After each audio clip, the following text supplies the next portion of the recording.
Okay, good afternoon. Okay, by the way, I am your reviewer sa regulatory framework for business transaction. Okay, let us pray first. Okay, I get this prayer from the United States Conference of Catholic Bishop. This is a prayer during difficult economic times. Gracious God, we know that your love is infinite and that you care about all areas of our life. In this time of economic insecurity, help us to trust that all of our security is in you. Keep us mindful that you always have and always will provide for our needs. Apart from you, we can do nothing. Merciful God, we ask that you give our leaders the wisdom to guide our nation and the world out of the current economic crisis. Help us to protect the poor and all those who are struggling during these difficult times. Provide for their needs and give them hope. Open new opportunities for them, and furnish the resources they need to live with dignity. Encourage those who have enough to share essential resources with those who lack the necessities of life and to do with humble, grateful, and loving hearts. We ask this through Christ our Lord. Amen. Okay. Now, about the reviewer, of course, I finished BS Accountancy from Far Eastern University Institute of Account Business and Finance. Okay, I take my master's in Business Administration, also in the same university. I am a member of the Integrated Bar of the Philippines, okay, and member of Association of Certified Public Accountant, okay, and in education, of course, and member Philippine Institute of Certified Public Accountant, and of course, Chinito. O ano to? Shit. Okay, now, I will give you first yung syllabus sa RFBT. Okay, bali, yung May 2019, okay, sa obligation, bali yung May 2019 onward yan, until of course magbigay ang BOA ng another syllabus. Sa obligation, we're expecting 10 questions, contract 10 questions, partnership 10 questions, law on sales, okay, is 7 questions, credit transaction is 4, yung corporation, okay, revised corporation code, yung SRC, yung security regulation code, and corporate governance, we're expecting 28 questions. Negotiable instrument, 4 questions. Yung FRIA before, included siya sa October 2017, but this was excluded now, okay, for the May 2000, okay, 2019 CPA board exam. Bouncing check, okay, dati 3 questions, now we're expecting only 2 questions. Cooperative law, 10 questions. PDIC, 2 questions. Secrecy of bank deposit and unclaimed balances law, 2 questions. Pero by the way, yung secrecy of bank deposit and unclaimed balances law, these are 2 different laws. Kaya possible na isang question lang sa secrecy of bank deposit and another question for unclaimed balances law. Yung general banking law before, kasama yan sa October 2017 board exam, pero it was excluded now. Yung AMLA, before, 2 questions. Ngayon, sa May 2019 and onward, we're expecting now 5 questions. But they expand, of course, yung coverage ng okay, AMLA. Yung New Central Bank Act, in-exclude na rin yan. Intellectual Property Law, we're expecting 2 questions. Data Privacy Act, 2 questions. E-commerce law, 1. Saka ease of doing business law. Bali for a total of 100 questions. Okay, by the way, yung arrangement ng discussion natin, let us discuss first yung civil code provision. Okay? Bali, ang covered nung civil code is obligation and contract. Okay? Nasa book 4 yan ng civil code. Okay? Partnership. Okay? Yung law on sale saka credit transaction. Mga special contracts yan. Okay? Tapos, under the special laws naman, okay, ito mga commercial law, corporation, SRC, corporate governance, okay, negotiable instrument law, bouncing check, yung cooperative law, okay, PDIC law, Secrecy of Bank Deposit and Unclaimed Balances law, general banking law, AMLA, intellectual property law, data privacy act, e-commerce law, ease of doing business law, all of these are special laws. Okay, now let us begin with our discussion with obligation and contract. Okay, these are governed by Book 4 of the new Civil Code. Okay, for obligation, actually, under the Civil Code, covered siya ng Article 1156 up to 1304 of the Civil Code.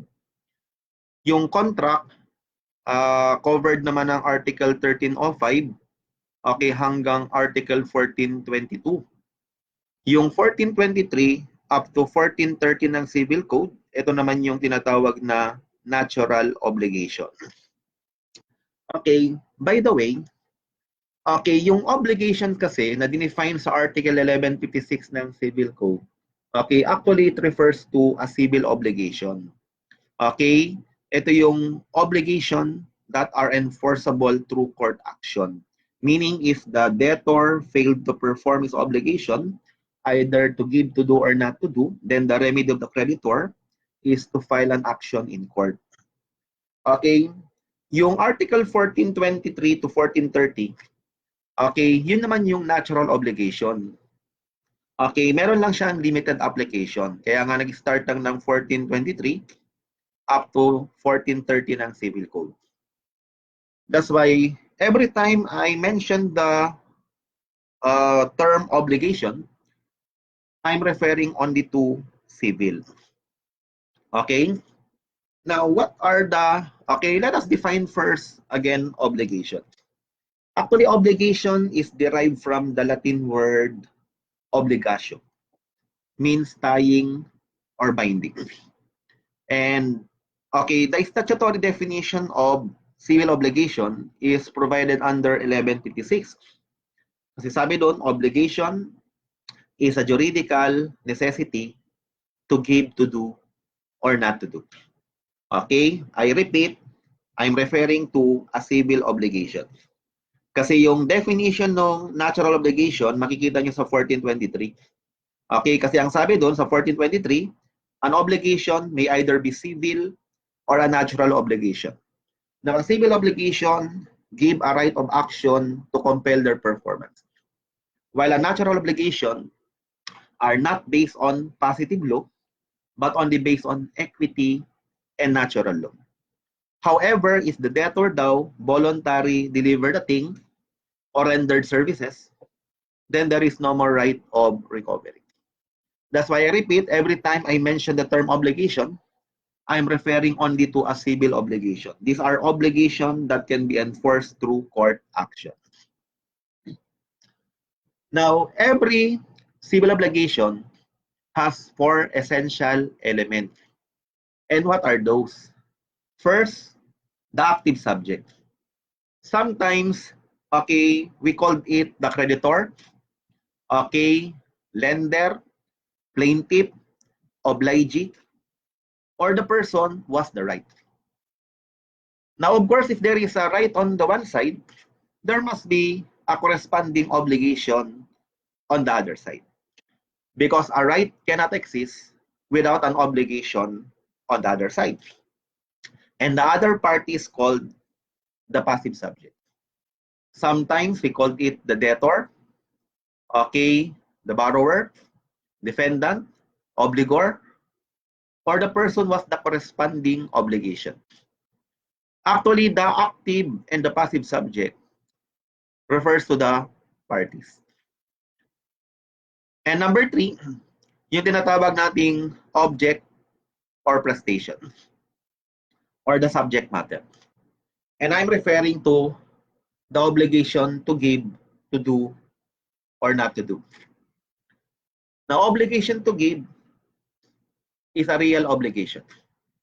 And a real obligation can either be an obligation to deliver a determinate thing or an obligation to deliver an indeterminate or generic thing. Now, the distinction between the two is important in case of loss. Because if the object is determinate thing and the object is lost, okay, without the fault of the debtor, the obligation of the debtor is extinguished. However, if the object is an indeterminate or generic thing, whether or not the object is lost with or without fault of the debtor, the obligation of the debtor is not extinguished. Based on the principle of genus nunquam perit, or generic never perishes. Kasi nga pag generic siya, it means it belongs only to a certain class or genus. Kaya pwede siyang i-replace ng another object of the same kind and quality. Pero ang question kasi dito is, when a thing is determinate. Actually, there is no definition of determinating in obligation in contract. Kasi dinefine siya sa law on sale. Okay? At ang sabi ng law on sale, a thing is determinate when it's particularly designated or physically segregated from all other of the same class. Okay, pero sabi doon, the requisite that a thing be determinate is satisfied if at the time the contract is entered into, it is capable of being determinate without the need of a new or further agreement between the parties. In other words, okay, yung determination whether determinate or indeterminate siya is a matter of common sense. Okay? Kapag nag-iisa lang siya, okay? Kasi hindi siya pwedeng i-replace ng another object of the same kind and quality, determinate siya. Pero kung pwede siyang i-replace ng another object of the same and quality, then that is generic. Like for instance, my obligation to you is to deliver a car. Of course, a car is generic. How about Honda car? Generic. Honda CRV car 2010 model. Still generic.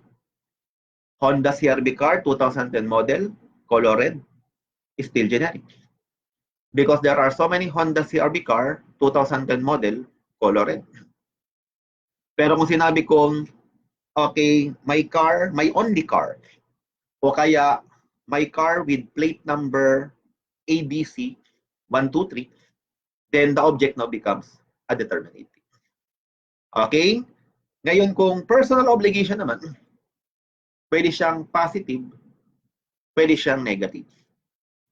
Pag positive personal obligation, I'm referring to obligation to do, and a negative personal obligation is an obligation not to do. And of course, the last element of a civil obligation is yung tinatawag na juridical tie. Okay? Sometimes tinatawag tong legal tie, efficient cost, vinculum juris, causa, or the causa divendi. Okay? Actually, I'm referring to the sources of obligation. Okay? These are the reason why the obligation exists. Okay? And under Article 1157 ng Civil Code, obligation arising from law, contract, quasi-contract, delict, and quasi-delict. However, according to the Supreme Court, sa case ng Leong Ben versus O'Brien, actually there are only two sources ng obligation. These are the law and contract. Kasi yung quasi-contract, delict, and quasi-delict are obligation also arising from law. How about yung natural obligation? Okay, sabi nga natin, these are not based on positive law, but based on equity and natural law. Okay, however, if the debtor daw voluntarily delivered the thing or rendered services, then there is no more right of recovery. Okay, now what are the kind of obligation from viewpoint of sanction? Okay, pwedeng civil obligation. Sometimes we call it a perfect obligation. These are obligations, okay, that can be enforced through court action. Okay, natural obligation naman. Okay, yun nga, yung sa 1423, not based on positive law. Pag sinabing not based on positive law, hindi siya galing sa man-made law, but only based on equity and natural. Okay, meaning based on conscience, to know what is right and to know what is wrong. Yung moral obligation, sometimes we call it an imperfect obligation. Ito yung obligation that cannot be enforced through court action, like your duty to attend the mass every Sunday if you're a Catholic. From viewpoint of subject matter, pwede siyang real obligation. Ito yung obligation to give. Personal obligation is an obligation, okay, to do, or pwede ring obligation not to do. From affirmative and negativeness, pwede siyang positive, pwede siyang negative. Okay, pag positive, either obligation to give or to do. Pag negative naman, either obligation not to give or not to do.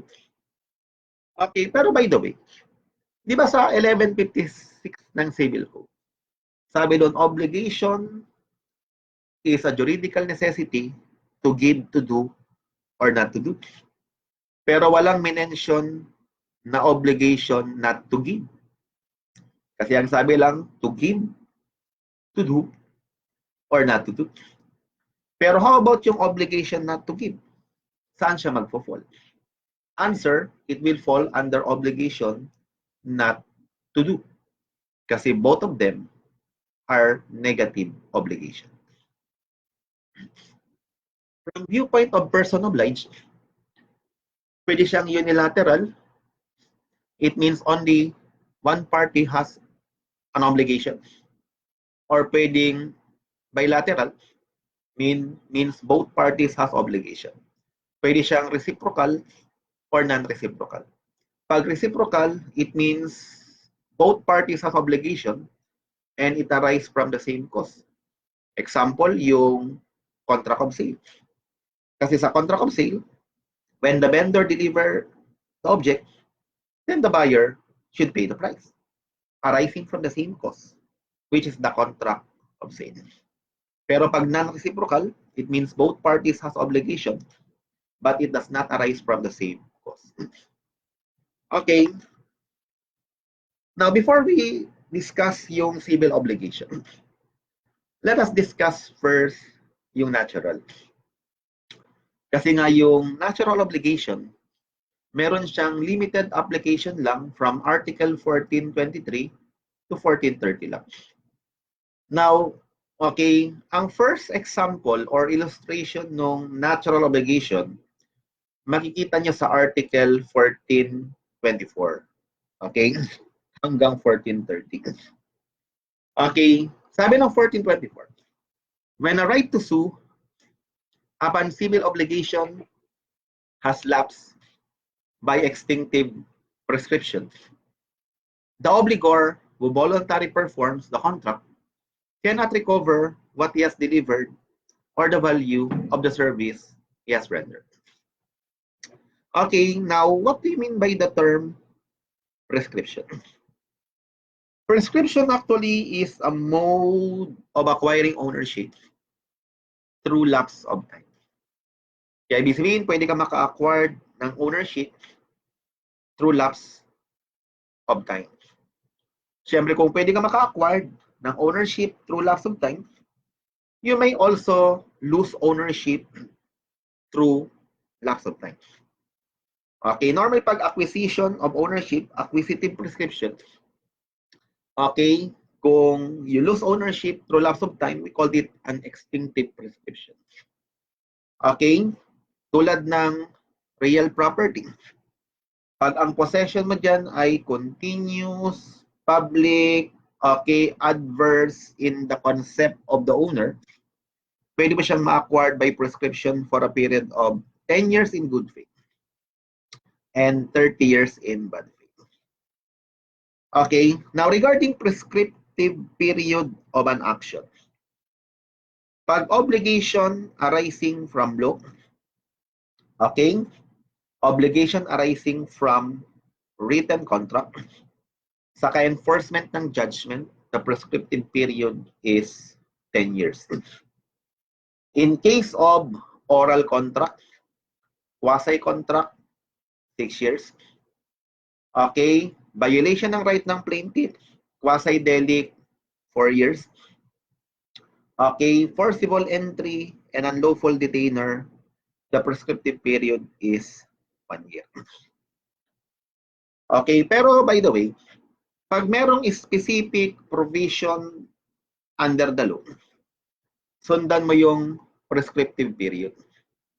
Okay, tulad ng under Republic Act 8424, dun sa tax code, yung CTRP of 1997, sa assessment, okay, di ba? Meron lang ang BIR na 3 years. Pero in case of false or fraudulent return, the prescriptive period now become 10 years from the date of discovery. Okay? Now, since yan, special law, at naglagay ng provision for prescriptive period, sundan nyo. Okay? Now, regarding dun sa refund, di ba, ang prescriptive period niyan ay 2 years. Okay, pero nakadepende yung reckoning period niya. Okay? Either nagre-refund ka dun sa tax erroneously paid or tax illegally collected, or another, or galing naman sa nagre-refund ka sa zero rated sale. Okay, kasi magkaiba yung kanilang reckoning period. But of course, the prescriptive period is still the same. Bali, 2 years. Kaya yan, sundan ninyo. Okay, yung nakalagay na prescriptive period. Okay, pero normally, pag walang nakalagay na prescriptive period, okay, normally, 10 years kasi pag obligation arising from law. Okay, to illustrate. Okay, this indebted to C, 400,000. Okay, evidenced by a written contract. Nakalagay, I promise to pay C 100,000 on January 15, 2000. Signed D. Okay, now today, okay, is already 2020. Okay? Meaning, okay, kung hindi nag-file ng action si C against D, okay, then the obligation of D to C is already extinguished by prescription. Kasi nga sabi ko, pag written contract, ang prescriptive period lang yan ay 10 years. Kaya dapat, kung ikaw yung creditor, nag-file ka ng action within 10 years from the time yung cause of action nag-arise. Otherwise, your action is now prescribed. Kaya kahit mag-file si C ng case against D, madi-dismiss lang siya on the ground of prescription. Okay? Meaning, insofar as law is concerned, D is no longer liable to C because the obligation of D to C is already extinguished by prescription. Pero ang sabi kasi ng batas, if D daw voluntary pay fee, 100,000 pesos, okay, voluntary payment, okay, knowing that the obligation is already prescribed, wala na raw right of recovery. Sapagkat yan ay natural obligation. Okay? Yan yung tinutukoy sa 1424. Pero kung halimbawa, okay, si D, binayaran si C, okay, under mistake, then pwedeng ma-recover ni D okay, yung payment on the ground of solutio indebiti. Okay? Because something is received when there is no right to demand it and it was unduly delivered by mistake. Kaya lumalabas, hindi yan voluntary. Okay? Pero syempre ang assumption natin, kung wala namang binigay na information, okay, doon sa board exam, voluntary ang assumption natin. Kaya it will fall under natural obligation. Kaya lumalabas, D can no longer recover, okay, yung payment. Now, another illustration, yung Article 1425 ng Civil Code. Sabi ng 1425, when without the knowledge or against the will of the debtor, a third person pays a debt which the obligor is not legally bound to pay because the action thereon has prescribed. But the debtor later voluntarily reimbursed the third person, the obligor cannot recover what he has paid. Now, example, D is indebted to C for 100,000, payable January 15, 2000. Now, today is already 2020, kaya nag-lapse na yung 10 years. Okay, meaning, insofar as the law is concerned, D is no longer liable to C because the obligation of D to C is already extinguished by prescription. However, meron daw third person. Kunwari, best friend mo. Si Best. Okay? Now, gusto kanyang i-surprise. Kaya ang ginawa ng third person, binayaran ng third person yung obligation ni D without his consent. Kaya naging issue lang dito, ang question lang is, makakaas ba ang third person ng reimbursement from the debtor? Okay? Okay, now if you look the rules on payment, sabi ng batas doon, payment made by a third person without knowledge or with knowledge, but against the will of the debtor, would entitle him only for beneficial reimbursement. Okay, ang question is, nag-benefit ba ang debtor sa payment? The answer is no, because the obligation of D to C is already extinguished by prescription. That's why a third person cannot ask reimbursement from the debtor.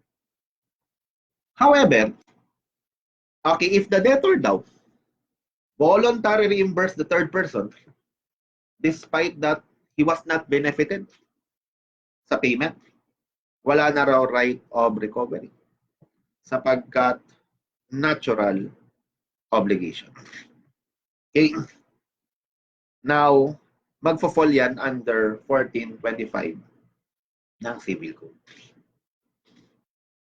Another illustration, yung 1426. Okay, sabi dito, when a minor daw between 18 and 21 years of age was entered into a contract without the consent of the parent or guardian.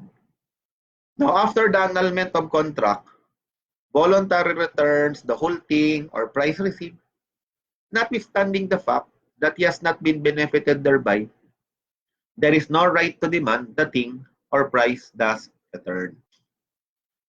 Example, si S&B nag-entered ng contract of sale. Okay? Binenta ni SKB, kunwari yung PS3, controller lang pala yan, okay, for 10,000 pesos. However, at the time of sale, si S is a minor. Now, ang question dito is, anong status ng contract between S and B? Answer, voidable. Because one contracting party are incapable to give consent. Okay, di ba pag binasa mo yung Article 1390 ng Civil Code, the following contracts are voidable. Even there is no damage to either contracting party. Number one, when one contracting parties are incapable to give consent, And second, whose consent are vitiated by mistake, violence, intimidation, undue influence, saka fraud. Okay? Sino ba yung mga incapacitated person? Sabi ng 1327, the following person are incapable to give consent. Okay, number 1, unemancipated minors. Second, insane or demented person, or deaf, mute, or unable to read and write. Now, since S is a minor, okay, incapable siya to give consent, voidable siya. Kaya binibigyan ng batas si S na mag-file ng action for annulment within 4 years after gaining capacity.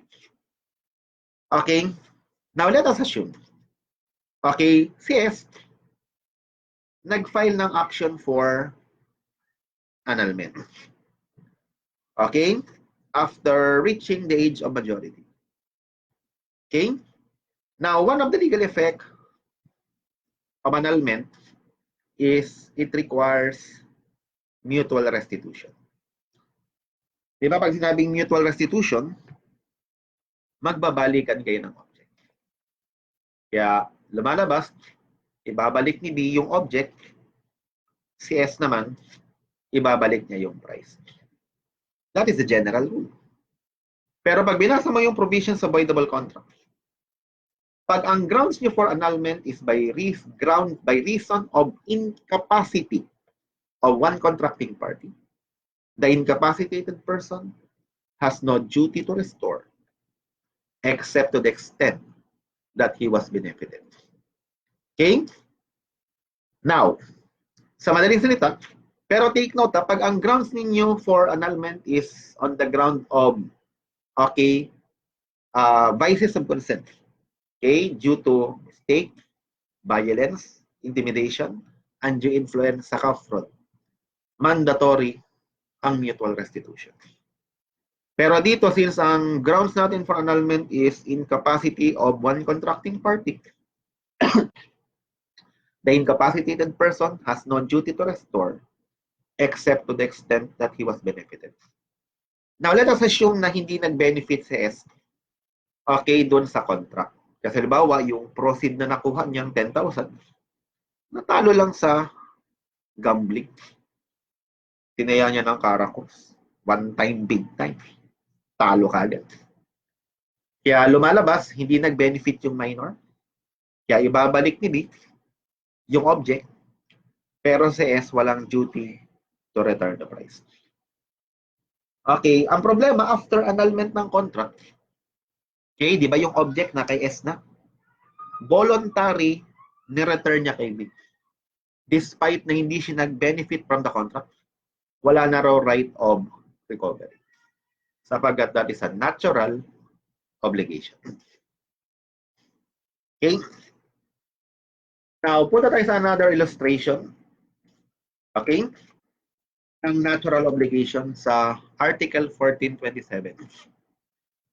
Sabi niya na minor daw between 18 and 21 years of age was entered into a contract without the consent of the parent or guardian, voluntarily pays a sum of money or deliver a fungible thing in fulfillment of the obligation, there shall be no right to recover the same from the obligee who has spent or consumed it in good faith.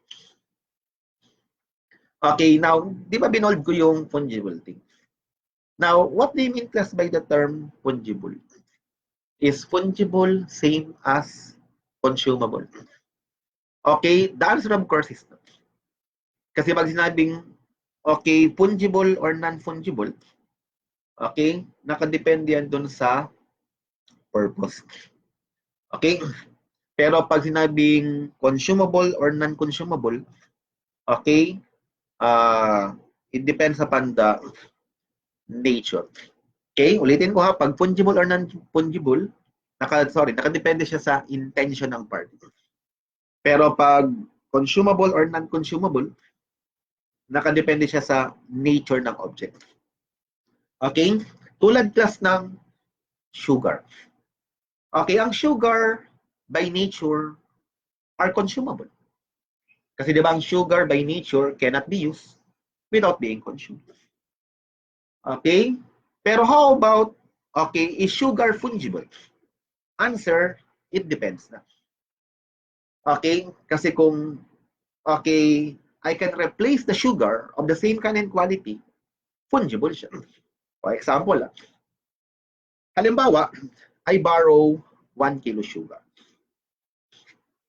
Yung sugar ay consumable. Pero yung sugar ba fungible?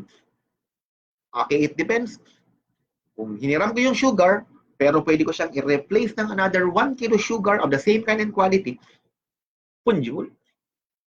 Okay? Pero kung hiniram ko yung 1 kilo sugar, pero i-return ko rin yung same sugar, non-fungible siya. Okay? In other words, okay, sa contract of comodatum kasi, kung anong hiniram, yun dapat ang ibalik. Hindi mo siya pwedeng i-replace ng another object of the same kind and quality. Pero by the way, pag binasa mo kasi yung definition ng comodatum under the law, okay, ang ginamit na term dyan is not consumable. Okay, basahin natin. Nakalagay yan, by the contract of loan, one of the parties deliver to another either something not consumable so that the latter may use the same for a certain time and return it, in which case the contract is called comodatum.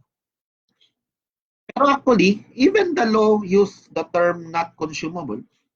Actually, this is actually inaccurate. Kasi dapat instead na ginamit na not consumable, dapat non-fungible. Because even consumable, okay, may be the object of comodatum. Okay? Specifically, kung gagamitin lang yan for exhibit o example, I borrow 1 kilo sugar.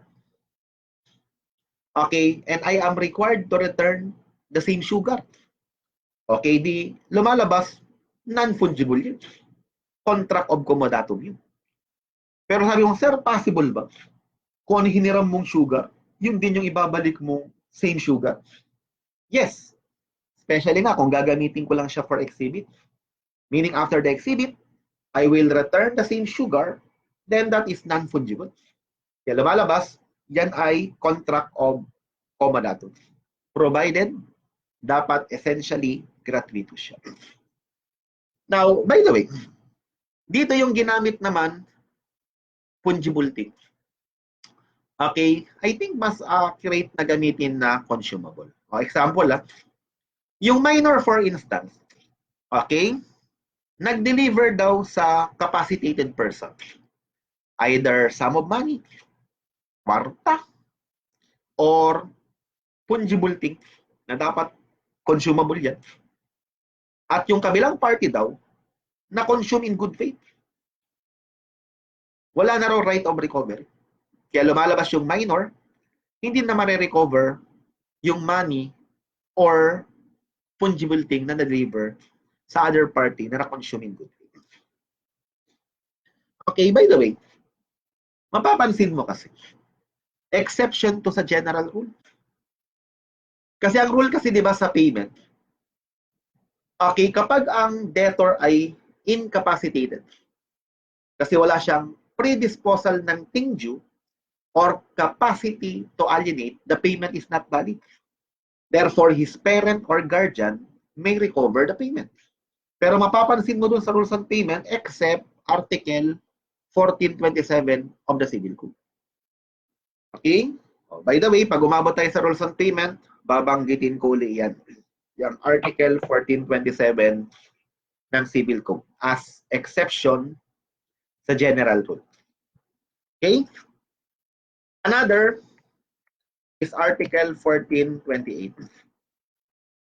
And after an action to enforce a civil obligation has failed, the defendant voluntarily performed the obligation, he cannot demand the return of what he has delivered or the payment of the value of the service he has rendered. Example, okay, the plaintiff filed a case against the defendant, okay, for action for collection of sum of money. Later on, the court rendered judgment in favor of the defendant. In other words, the plaintiff loses the case. And the judgment becomes final and executory. Ang question ngayon, can the plaintiff file a case against the defendant for the same cause of action? Okay, of course, the answer is no. Okay, kasi yan ay barred na by prior judgment. Res judicata or barred by prior judgment.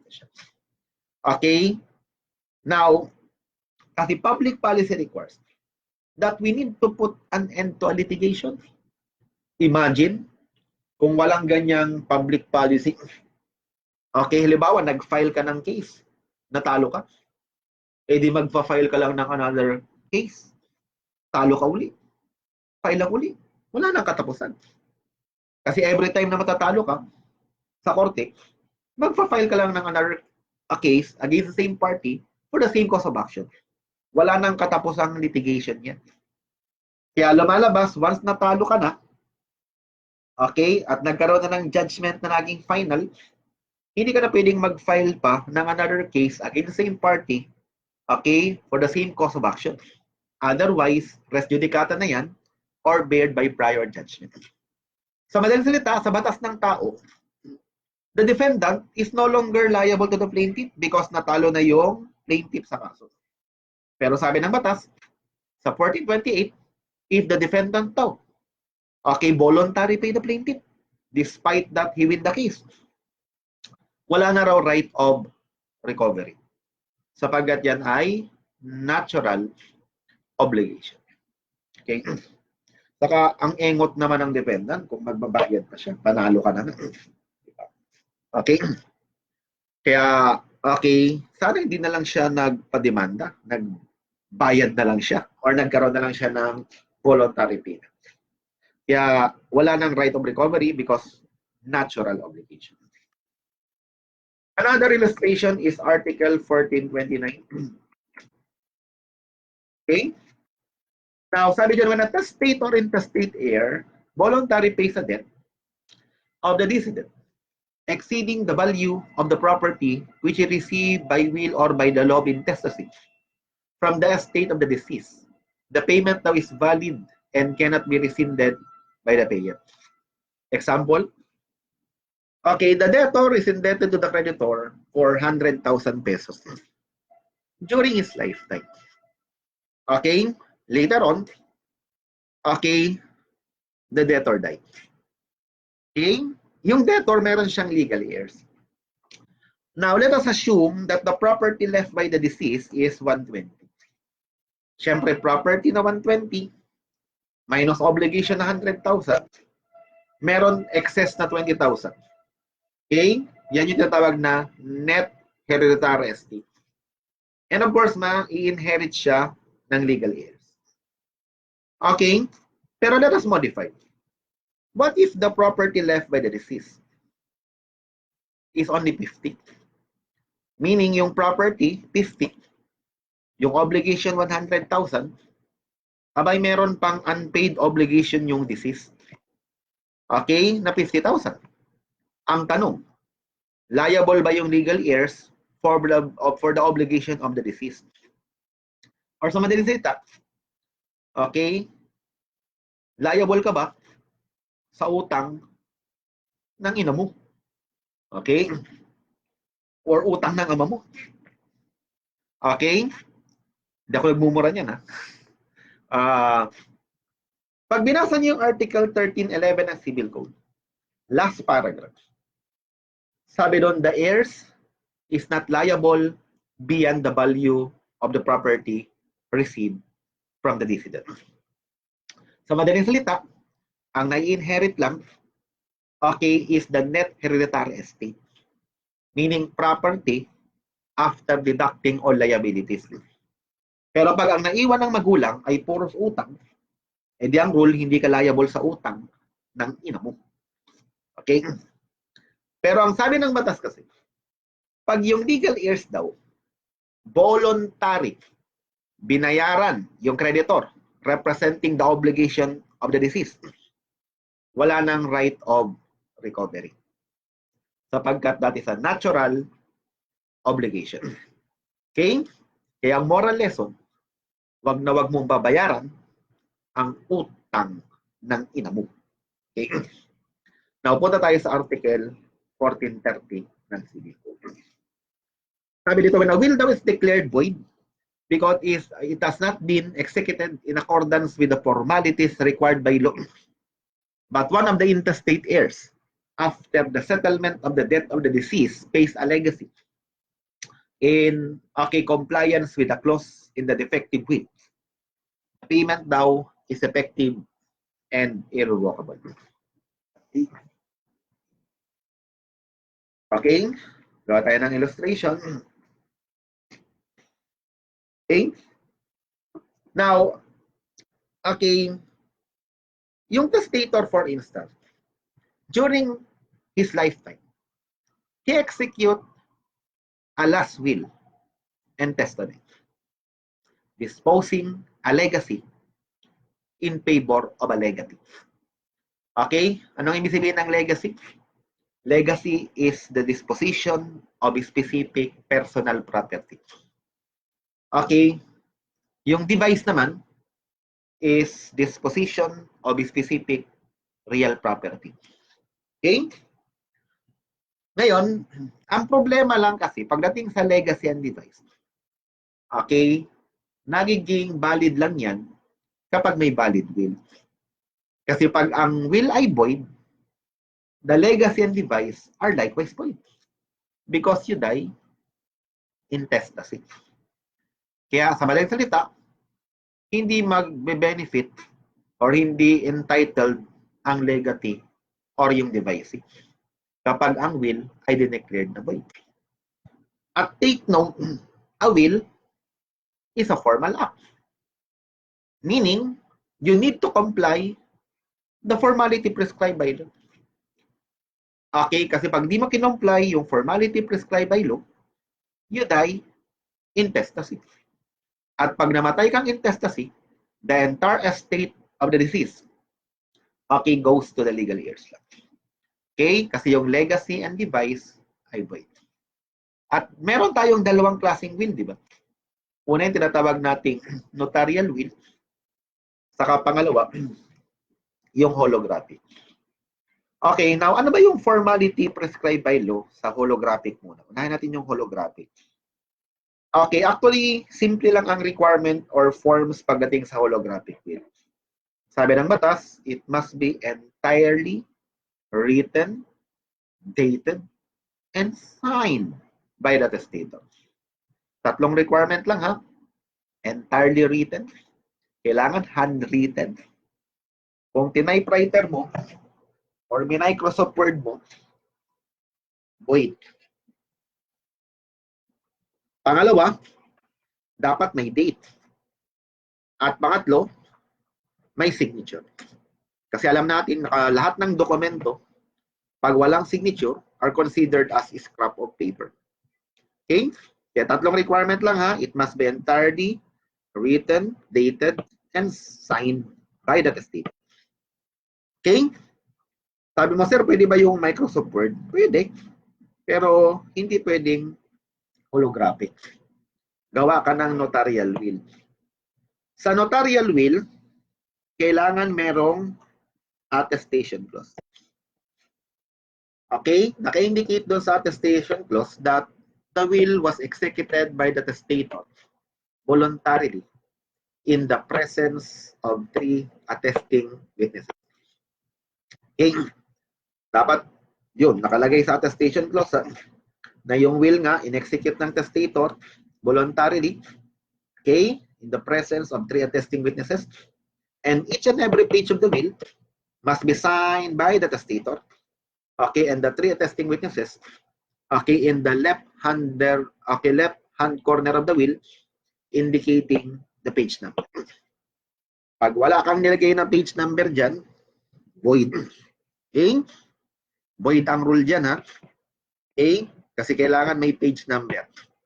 Tapos, yung each and every page daw ng will, kailangan may pirma ng testator at ng 3 attesting witnesses sa left-hand corner ng will. Okay, take note hindi, okay, kailangan each and every page, hindi each and every sheet. Because one sheet may consist of 2 pages. Baka mamaya may pirma ka sa harap, wala kang pirma sa likod. Okay? Kailangan may pirma sa harap, may pirma din sa. At I repeat, kung hindi mo kinomply ang form prescribed by law, okay, then the will is void. And therefore, you die in intestacy. Now, balikan natin itong illustration ko. Kung halimbawa, yung testator nag-execute ng will in favor of the legatee. Ang problema, later on the testator died. Now, during probate of the will was declared void. Kasi hindi raw na-comply yung form prescribed by law. Anong mangyayari?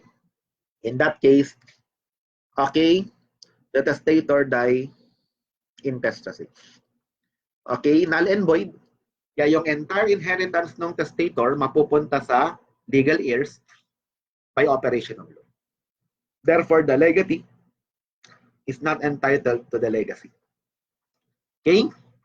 Pero ang sabi ng batas, if the legal heirs daw voluntarily deliver to the legacy to the legatee, despite that the will is void, wala na raw right of recovery. Sapagkat yan ay natural obligation. Okay? Kaya moral lesson dyan. Okay, kung kayo yung legal heirs at dineclared na yung will ay null and void, naku, wag mo nang i-deliver sa legatee. Kasi wala nang right of recovery yan once nagkaroon ng voluntary delivery. Okay? Now, pero syempre matakot ka doon sa testator kasi yun ang kanyang huling habilin. Okay, by the way, we already finished yung natural obligation. Kaya mag-focus na tayo sa tinatawag na civil obligation. Okay? Now, wait a minute lang. Mga 2 minutes lang. Wait lang.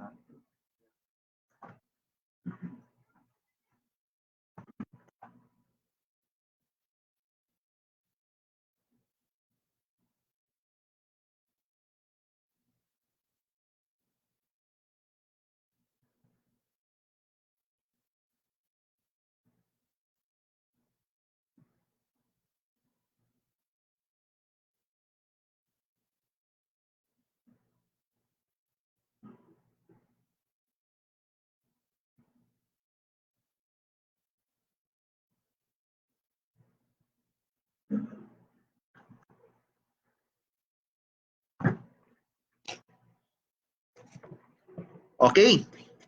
Okay, balik tayo doon sa discussion. Okay, punta tayo doon sa Article 1157 ng Civil Code. Ito yung lumalabas na sources of obligation. Ano ba yung sources ng civil obligation? Sabi ng Article 1157 ng Civil Code, obligation arising from law, contract, quasi-contract, delict, and quasi-delict. Pero I repeat, sabi nung Supreme Court sa case ng Ljungben versus O'Brien, actually there are only 2 sources. Ito yung law, saka contract. Kasi yung quasi-contract, delict, and quasi-delict are also imposed by law.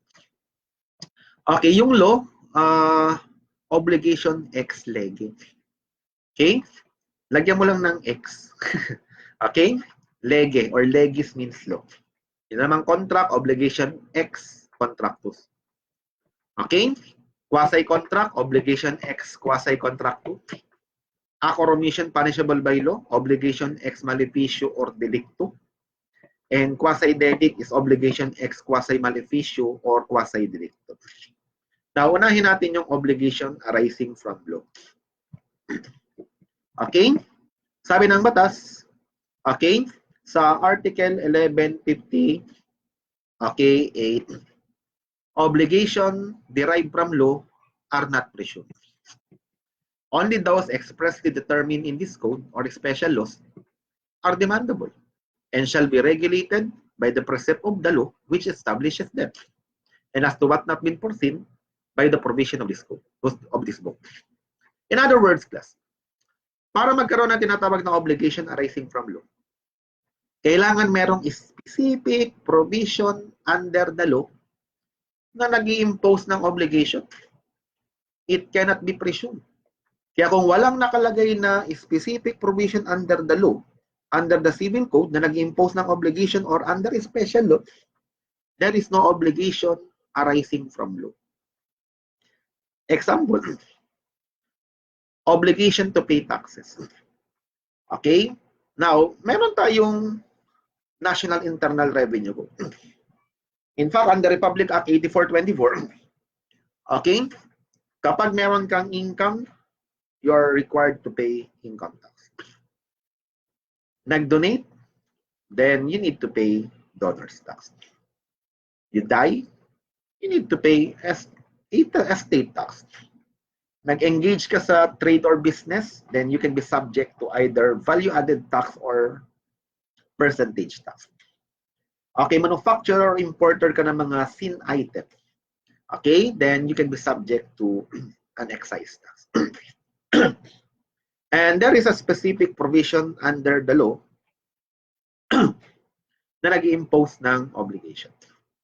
Another is the duty of the husband and the wife so to support the family. Okay? Right being born from the law and created as such by the marriage type. It subsists throughout the period that the marriage subsists. By the way, meron nga palang natanong before sa past CPA board exam. Parang ang natanong doon before is, ano raw yung obligation, ano raw yung source ng obligation galing sa contract of marriage? Medyo tricky yung question, di ba? Kasi nakalagay doon is contract of marriage. Okay? Ano yung source ng obligation ng husband and wife? Okay, is that arising from contract? Kasi nakalagay contract of marriage. Okay? Of course, the answer is no. Okay? Hindi galing sa contractual relation. Yung duty ng husband and wife nag-arise from law. In fact, even if you read the provision under the family code, yung marriage kasi is a special contract of a permanent union. Special contract siya. Kaya hindi yan subject to stipulation. Okay? Ang subject lang sa stipulation, yung property regime lang between the husband and wife. Okay? Subject to limitation pa as provided by law. Kaya halimbawa, nagpakasal ka. Pwede bang mag-enter kayo ng marriage contract na ang term lang ay 2 years? Pagkatapos ng 2 years, expired siya. Diba? Hindi. Okay? Hindi yun pwede. Kasi hindi naman subject sa stipulation. Okay? Yung contract of marriage nyo. Pwede ba kayo maglagay ng provision na wala kayong duty to support each other dun sa marriage contract? No. Because that is an obligation arising from law. Kaya wag na wag niyo isasagot na obligation arising from contract. Kasi may nakalagay na contract of marriage lang. Okay? Pero initially, okay, hindi pwedeng mag-enter ng marriage contract without a contractual relation between the parties. Kailangan dapat voluntary, di ba? Yung husband and wife, nag-enter kayo ng contract of marriage. Pero after the, okay, na-enter niyo yung contract of marriage, yung duty niyo between husband and wife, hindi na yan subject to stipulation. Okay? Sabi ko nga, ang pwede yung ma-subject to stipulation dyan is only the property regime. Kaya pwede kayong mag-enter ng prenuptial agreement ng complete separation of property. Pero kailangan i-enter niyo yan before celebration of marriage, not after. Kasi otherwise, void pa rin siya. Kaya automatic govern kayo ng absolute community of property kung kayo ay kinasal simulang August 3, 1988 and onward. Pero kung prior to that, then okay, covered kayo ng conjugal partnership. Okay. Another example is yung minimum wage. Okay? Under the minimum wage law, okay, required ang employer na magbayad sa employee ng minimum wage. Kaya halimbawa, nag-enter tayo, I am the employer, you're the employee. Nag-enter tayo ng agreement na gusto ko ang salary mo is only 10 pesos per day. Okay? Now, valid ba yun? Of course, the answer is null and void yun. Okay? Kahit pumayag pa yung employee, null and void yan sapagkat yung agreement nyo ay contrary to law. Okay? Kasi may minimum wage law tayong tinatawag. Kaya makaka-recover pa rin of course yung employee sa employer nung difference between the, okay, yung binigay mong less than minimum wage saka yung minimum wage. Okay? Kasi nga, these are imposed by law. Another is the Workmen Compensation Act. Ito naman yung provision or nakalagay sa batas na may duty yung employer na i-compensate yung employee, okay, when the employee die or injured while the performance of the official function. Okay? Kaya kung halimbawa biglang yung empleyado na disgrasya habang nagpe-perform ng kanyang official duty, merong obligation yung okay employer sa employee. And these are obligations arising from okay law. Okay, now let us discuss the case of Arturo Pelayo versus Marcelo Lauron. Okay, matagal ng case to. January 12, 1909. Okay? Now, ito yung husband and wife. Okay, the wife daw is about to deliver a child. Okay? Okay, mga anak na eh. Okay, however, yung parent-in-law, si Marcelo Lauron and Juana Bello, they call the doctor. Sila yung tumawag ng doktor, si Arturo Pelayo, physician. Okay? Yung physician, of course, nagbigay ng medical service dun sa wife. But later on, the wife died because of some complications. Okay, without fault on the part of the physician. Later on, okay, itong si physician, okay, nagdi-demand ng professional fee sa parent-in-law. Okay? Ayaw bayaran ng parent-in-law. In fact, ang isang defense nila dito, wala naman silang custody ng wife. Okay? Kumbaga, napadaan lang sa kanila yan. Napadaan lang sa kanila. Okay?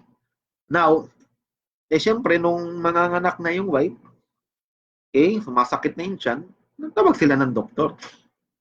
Okay? Since ayaw bayaran ng parent-in-law, yung professional fee ni Arturo Pelayo, then Arturo Pelayo file a case against the parent-in-law. Okay? Natalo si Arturo Pelayo.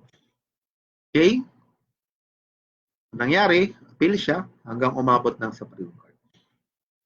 Okay? Ang naging issue lang is whether or not, okay, liable ba yung parent-in-law na bayaran si Arturo Pelayo ng professional fee? Because they are the one who called the doctor. Now, sabi ng Supreme Court is no. Because the duty is imposed upon the husband, not upon the parent-in-law. Okay, para nangyari kasi dito si Arturo Pelayo is barking at a wrong tree. Mali yung dinimanda niya. Dapat nag-file siya ng case against the husband, not against the parent-in-law. In fact, sabi ng Supreme Court dito, the rendering of medical assistance in case of illness is comprised among the mutual obligations to which spouses are bound by way of mutual support. If every obligation consists in giving, doing, or not doing something, and spouses are mutually bound to support each other, there can be no question. But then when either of them, by reason of illness, should be in need of medical assistance, the other is under the unavoidable obligation to furnish the necessary services of a physician in order that health may be restored, and he or she may be freed from the sickness by which life is jeopardized. The party bound to furnish such support is therefore liable for all expenses, including the fees of the medical expert for his professional services. Now, this liability originates from the above-cited mutual obligation, which the law has expressly established between the married couple. Kaya dito natalo, okay, si Arturo Pelayo. Pero this is without prejudice na pwede siyang mag-file ng case against the husband, okay, provided his action is not yet prescribed. Pero kung prescribed na, hindi na rin pwede. Now, another case is the case of De La Cruz versus Northern Tetrical Enterprises. Okay? Now, okay, itong si Northern Tetrical Enterprises, ito yung employer. Ito yung operator ng movie house. Si Domingo de la Cruz naman, isa siyang special guard. Hindi ko alam kung bakit siya special. Basta't guard siya. Ito naman si Benjamin Martin. Okay, ito yung gate crusher. Ngayon, gustong mag-enter ni Benjamin Martin doon sa movie house. Okay, hindi siya pinapasok ni Domingo de la Cruz, kaya nagkaroon sila ng heated argument. Then later on, Benjamin Martin attacked Domingo de la Cruz with a bolo. Ito naman si Domingo de la Cruz, since gwardiya yan, may revolver. Ang ginawa, binaril. Okay? Nabaril niya. Bang! Patay. Okay, of course, a criminal case was filed against Domingo de la Cruz. Okay? Now, to make it short, okay, yung final na criminal case against Domingo de la Cruz, later on, na-acquit siya kasi na-prove na mayroong self-defense. Okay, by the way, self-defense is a justifying circumstances under Article 11 of the Revised Penal Code. Kasi pasok naman lahat ng element. Okay, nung self-defense. First, merong unlawful aggression. Second, reasonable means employed. Okay, tapos, okay, pangatlo, in defense of his life. Okay, diba? Yung una may unlawful aggression kasi inattack siya ng bolo. Pangalawa, reasonable ba yung means na in-employed niya? Yung baril. Okay, of course, reasonable siya kasi si Benjamin Martin may daladalang itak. Reasonable yun. Kasi kung naunahan siya, hindi siyang pinaglalamayan ngayon. At pangatlo, in defense of his life. Kaya, na-acquit dito si Domingo de la Cruz. Pero ang problema, nung finailan si Domingo de la Cruz ng criminal case, Domingo de la Cruz hired a service of a private counsel. Siyempre, may professional fee yun.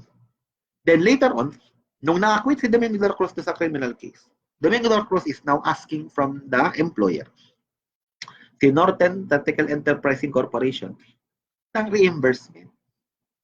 Ayaw siyang i-reimburse ng employer. Kaya nag-file siya ng case against Northern Tactical Enterprises for the recovery of his, of the amount he spent his private counsel. Ngayon, ang naging issue rito, liable ba yung employer na reimburse si Domingo de la Cruz for the amount he spent to his private counsel? Sabi ng Supreme Court dito is no. Why? Because there is no law that impose upon the employer to give free legal assistance to his employee. Maybe this is a moral obligation, but not a legal obligation. Kasi di ba sabi ko nga kanina, obligation arising from law is not presumed. Okay, kailangan merong specific provision under the law, okay, under the civil code or special law na nag-impose ng obligation. Eh wala. Kaya walang obligation arising from law. In fact, sabi ng Supreme Court dito, that is why, we repeat, it is to the interest of the employer to render legal assistance to his employee. But we are not prepared to say and to hold that the giving of said legal assistance to his employees is a legal obligation. While it might yet and possibly be regarded as moral obligation, it does not at present count with the sanction of a man-made laws. Meaning wala raw batas. Kaya moral obligation lang sa part ng employer na magbigay ng free legal assistance sa empleyado, pero walang legal obligation. If the employer daw is not legally obliged to give legal assistance to his employee and provide him with a lawyer, naturally, said employee may not recover the amount he may have paid a lawyer hired by him. That's why the case was dismissed. Okay, natalo dito si De la Cruz. Now, let us proceed now sa another source ng obligation. Yung tinatawag na quasi-contract. Okay, sabi dito, ang quasi-contract daw is a juridical relation resulting from a LUV Act. Tandaan nyo ha, LUV Act. L-U-V. Lawful, unilateral, and voluntary act to the end that no one shall be unjustly enriched or benefited at the expense of another. Now, bakit ko ina-emphasize yung LUV Act? Kasi para magkaroon ng quasi-contract, dapat present yung LUV. Okay? Dapat lawful. Okay? Katulad niya.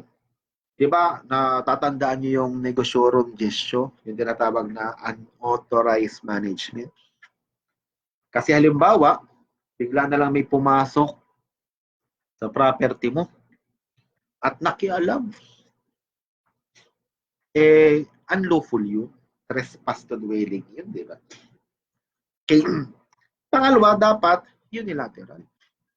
Kailangan walang consent, whether express or implied. Kasi the moment na may consent, whether express or implied, hindi na yan quasi-contract. Because in a quasi-contract, it presupposes that there must be a total absence of consent. Kasi kung may consent na yan, whether express or implied, the obligation arising from contract na siya. Punta ka na ng 1305 ng Civil Code. Ang sabi ng 1305, contract is a meeting of the minds between two persons, whereby one by himself with respect to other, to give something or to render some service. Kaya ibig sabihin, may meeting of the minds, may consent na. Okay? Kaya tingnan nyo maigi sa problem. Okay, kung may consent na binigay. Okay, at ang consent pwedeng express. Walang problema dyan. Pwedeng oral or in writing. Ang writing pwedeng private or pwedeng public instrument. Or pwedeng implied. Okay? Pag implied, pwedeng through silence, inaction, or failure to repudiate yung act ng another person knowing that he's acting in your behalf. At dapat voluntary dito. Kasi halimbawa, ikaw, inorderan ng korte, i-manage mo yung property ni A, ay hindi yan quasi-contract sapagkat hindi na yan voluntary. May court order na. Baka malamang, appointed administrator ka, o kaya, okay, guardianship pala. Okay. Now, punta tayo doon sa tinatawag na nominate quasi-contract. Now, bakit ba siya tinawag na nominate? Kasi meron siyang pangalan sa batas. Pinangalanan siya ng batas. At ito yung familiar kayo. Yung tinatawag na solution indemnity sa negosyorum gestio. Pero ang tanong, yan lang bang quasi-contract? No. May tinatawag na yung mga in-nominate quasi-contract. Now, kaya siya tinawag na in-nominate kasi wala siyang pangalan sa batas. Pero ang basic concept, yun nga, may juridical relation na nag-arise from certain lawful, unilateral, and voluntary act to the end that no person shall enrichly benefited at the expense of another. Kasi ang ina-avoid rito, ang ayaw ng batas dito, what the law abhor actually is unjust enrichment at the expense of another. Pero by the way, yung tinatanong sa board exam, normally itong nominate quasi-contract lang. Okay? At ito yung solution indemnity nga sa negosyorum gestio. Yung solution indemnity, okay, sometimes tinatawag siyang payment by mistake. Okay, something received when there is no right to demand it and it was unduly delivered by mistake. Kaya pag merong payment by mistake, then it will fall under solution indemnity. Halimbawa, okay, bumili ka ng soft drink, Okay? Ang price niya is 12 pesos. Okay, you pay 20. Dapat ang change mo is 8 lang. Sinuklian ka ng 15 pesos. In that case, you need to return the excess change. Kasi otherwise, magkakaroon dyan ng unjust enrichment at the expense of another. Ang pangalawa yung tinatawag natin yes, so, or sometimes, ang tawag natin dyan, unauthorized management. Now, tingnan mo yung nakalagay dyan ha. When a person voluntarily take charge of another abandoned business, emphasize ko lang ha, abandoned business or property.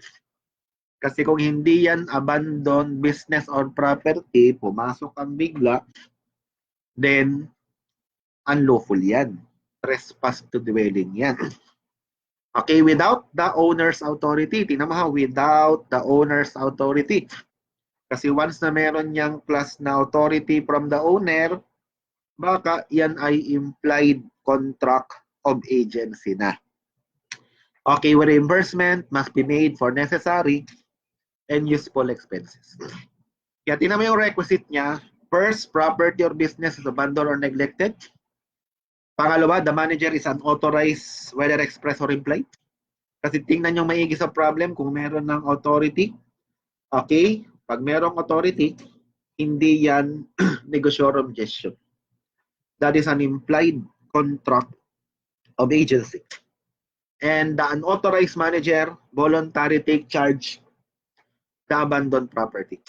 Okay, dapat voluntary ha, kasi kung yan ay involuntary, baka mag-result yan sa isang guardianship o kaya naman appointed administrator ka pala ng court. Okay? Now, example, A and B are neighbor. One day si A nag-travel abroad for 1 month pleasure trip. Ang problema si A while in abroad, okay, nagkaroon ng strong typhoon. Nilipad yung bubungan ni A. Ito naman si B, pakialamero. O, tandaan nyo sa negosyorum gestio, dapat may epal. May taong pakialamero. Nagmagandang loob. Ang ginawa, pina-repair yung property ni A. Siyempre, gumastos siya ng materials, labor, and overhead. Okay? Yan yung total manufacturing cost. Okay? Ang problema, ito na. Okay? When A returned back in the Philippines, B is now asking for reimbursement. Pero sabi ni A, why should I reimburse you? We have no contract. We have no meeting of the minds. Pero sabi naman ni B, okay, nagalit. Sabi niya, but not all obligation are arising from contract. Under Article 1157 ng Civil Code, obligation arising from law, contract, quasi-contract, delict, and quasi-delict. And your obligation to reimburse me is arising from a quasi-contract. Specifically, negosyorum gestio. Okay? O nagbayad nga agad si A. Dumugo yung ilong niya. Okay? Tama ba dun si B? Yes. Kasi ang source ng obligation ni A ay galing sa quasi-contract, specifically negosyorum gestio. Ito naman yung mga tinatawag na i-nominate quasi-contract. Okay, normally hindi ito tinatanong sa board exam. Okay, since nasa notes nyo naman, actually complete pa nga yung list dyan ng i-nominate quasi-contract, pwede kayo mag-refer. Pero, bigay lang tayo ng konting example. Tulad itong Article 2164, when without the knowledge of the person obliged to give support, it is given by a stranger. The latter shall have a right to claim the same from the former unless it appears that he gave it out of pity and without intention of being repaid. Okay, kasi ang lumalabas, ang may duty to give support yung parents. Bawa, yung parents. Okay? Meron siyang anak, bata. Okay? Baby pa. Ang nagpadede, stranger. Okay? Ang hindi dede talaga, yung nagbigay na, okay, mga nakalatang gatas naman. Siyempre, gumastos ka ng pambili ng gatas, di ba? Okay? Kaya merong duty yung parents dito na reimburse yung stranger. Kasi otherwise, magkakaroon dyan ng unjust enrichment at the expense of another. Another, funeral expenses. Ang dapat magbayad niyan is member of the family. Kaya halimbawa, yung stranger yung gumastos ng taul, siya yung nagpalaki, di ba? Okay, nagpalugaw, nagpagoto. Okay, mga mani-mani, SESO. Okay, now merong duty yung, okay, member ng family na reimburse yung stranger. Kasi otherwise, magkakaroon dito ng unjust enrichment at the expense of another. Another is yung 2167.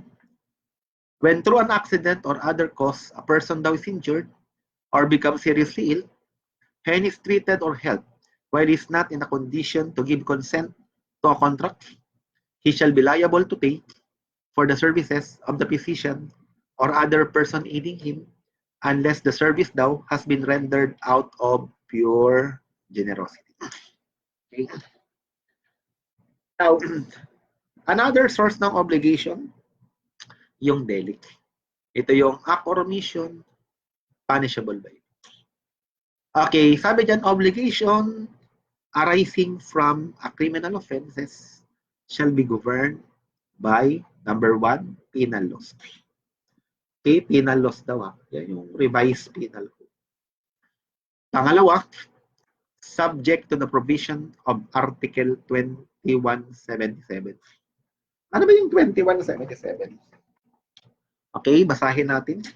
Sabi ng Article 2177, responsibility for fault or negligence under the preceding article is entirely separate and distinct from the civil liability arising from negligence under the penal code. But the plaintiff cannot recover damage twice for the same act or omission of the defendant. Ano bang gustong sabihin ng 2177? Simple lang. Yung act or omission daw, okay, yung responsibility raw sa fault or negligence, okay, doon sa 2176, yan yung preceding article eh. Yan yung quasi-delict. Okay? Magkaiba daw siya. Okay? Separate and distinct daw. Doon sa civil liability ng negligence galing sa penal code or doon sa revised penal code. Pero ang sinasabi lang ng batas dito, bawal, okay, ang pinagbabawal lang ng batas is bawal kang mag-recover twice for the same act or omission. Okay? Sisimplify ko ha, ulitin ko. Okay, yung fault or negligence daw, okay, doon sa quasi-delict, magkaiba doon sa fault or negligence, okay, na nag-arise, okay, sa penal laws. Okay, ang pinagbabawal lang ng batas ay mag-recover ka ng 2 beses doon sa single act or omission.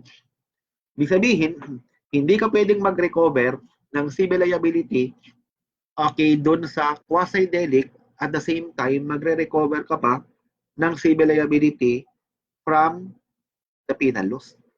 Isa lang, mamili ka. Mag-recover ka ng civil liability arising from quasi-delict or mag-recover ka ng civil liability from penal laws. Kasi kung magre-recover ka ng dalawa, bawal yun. Double recovery yun. Okay, mamaya explain ko yan. Tapusin ko lang ito. Number 3, pertinent provision of Chapter 2, preliminary title on human relations, saka yung Title 18 of this book regulating dun sa mga damages. Okay, now to simplify class, punta muna tayo dito. Halimbawa, yan. Okay, nabangga ka. Okay? Nabangga ka ng sasakyan. Siyempre, ang unang tanong dyan, ano bang gusto mong mangyari? Okay? Siyempre, ipokrito ka, di ba? Sabi mo, gusto mo ng justice. Justice must be served. Okay? Pero may pangalawa eh. Okay, gusto mo ng kwarta. Datong. Money. Okay?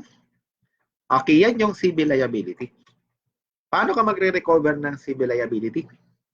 Okay, una, mag-recover ka ng civil liability arising from, okay, Article 365 ng Revised Penal Code. Okay, yan yung tinatawag na criminal negligence. Kaya pwede kang mag-file ng criminal case for physical injury through reckless imprudence.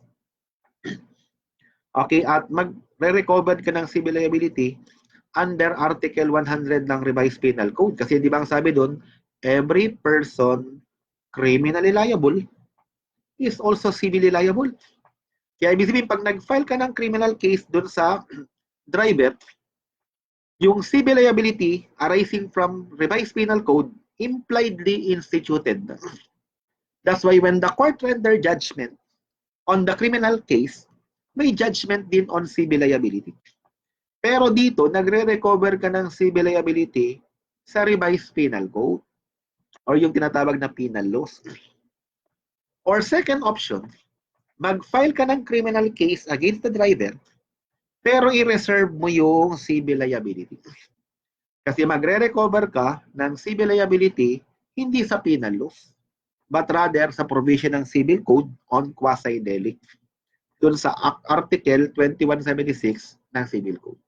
Dito, nagre-recover ka ng civil liability hindi sa penal laws. Nagre-recover ka ng civil liability okay sa Civil Code. Ang pinagbabawal lang ng 2177 ay mag-recover ng 2 beses do sa single act or omission. Hindi pwedeng mag-recover ka ng civil liability sa penal laws at the same time magre-recover ka ng civil liability under 2176 sapagkat yan ay double recovery. Kaya mamili ka lang ng isa. Pero under the rules on criminal procedure kasi, pag nag-file ka ng criminal case dito, okay, at hindi ka nag-reserve, automatic, yung civil liability arising from penal laws is now impliedly instituted on the criminal case. Kaya lumalabas, when the court render judgment on the okay, penal okay, or criminal case, may judgment na rin sa civil liability. Pero dyan, nag-recover ka ng civil liability arising from penal laws. Kaya dapat gawin mo, mag-reserve ka. Kaya pag file mo ng criminal case, i-reserve mo yung civil. Kaya habang tinatakil yung criminal case, walang judgment on the okay, civil liability. Kasi magpa-file ka ng independent civil action based on 2176. Okay? But I repeat, sinasabi ng 2177 ay bawal mag-recover lang twice for the same act or omission. Okay? Same fault or negligence. Kasi nga, double recovery. Kaya kung halimbawa, magre-recover ka ng civil liability arising from penal laws, ito mag-a-apply. Kasi di ba sa Revised Penal Code, ang civil liability sa Article 104, di ba sabi nga ng Article 100, every person criminally liable is also civil liable. Kaya pag-file mo ng criminal case, yung civil liability arising from penal laws impliedly instituted na sa criminal case. At ang covered ng civil liability arising from penal laws, makikita mo sa Article 104. Yan yung restitution, reparation, saka indemnification for consequential damages. Kapag sinabing restitution, the thing itself must be returned or restored. Dapat ibalik mo itself. Kaya kung ninakaw mo, isoli mo. Paano kung yung ninakaw mo, hindi na possible kasi nawala na pala. Na lost by fortuitous event, extinguish ba? No? Exception siya, di ba? Pag obligation arising from a criminal offense. Exception yan sa fortuitous event. Like, except if the creditor is guilty of mora accipienti. Diba? Okay, kaya ang mangyayari, kung nawala na yan yung object, then punta ka sa reparation. Iko-convert yan into monetary obligation for damages. Pero iko-consider dito yung sentimental value daw ng property. At pangatlo, yung tinatawag na indemnification for consequential damages, not only for the damage suffered by the victim, but also member of the family. Okay? Yan yung lumalabas na civil liability na nanggaling sa penal laws. Okay? Ngayon, punta naman tayo doon sa, okay, may tanong muna ako. Balikan natin to. Kung halimbawa, okay, tingnan nyo to ha. Ang nag-file sa'yo, for instance, ang nakabangga kunwari dito, private, yun yung rule natin. Ang problema, what if ang nakabangga dito ay taxi?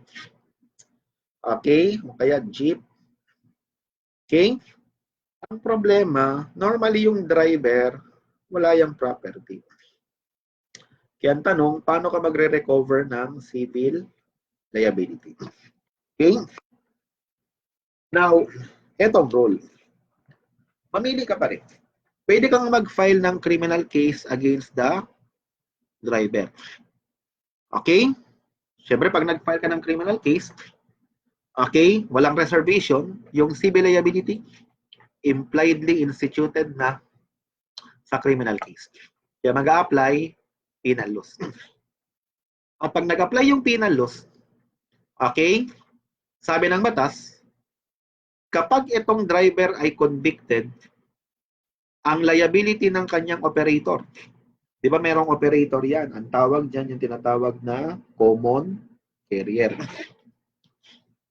Okay, ano ba yung common carrier? Okay, common carrier is any person, corporation, firm, or association engaged in transporting goods, passenger, or boat, either by land, water, or air, offering their services to the public. Okay? O simple lang, ibig sabihin lang ng definition dun sa civil code ng common carrier is simply operator. Operator ng land, okay, transport, water, okay, water transport or air transport. Kaya kung halimbawa, airplane yan, air transport, Philippine Airlines, okay, Cebu Pacific, Air Asia. Kung yan naman ay land transport, okay, mga ano yan, ano ba yun, Philippine Rabbit, okay, Ceres sa inyo, sa Ceres siguro, sa mga pagdating dyan sa mga bandang, I think, Mindanao area. Okay? O kaya, taxi operator. Pag water naman, of course, is WGA Super Ferry to go. Okay? O yan yung operator.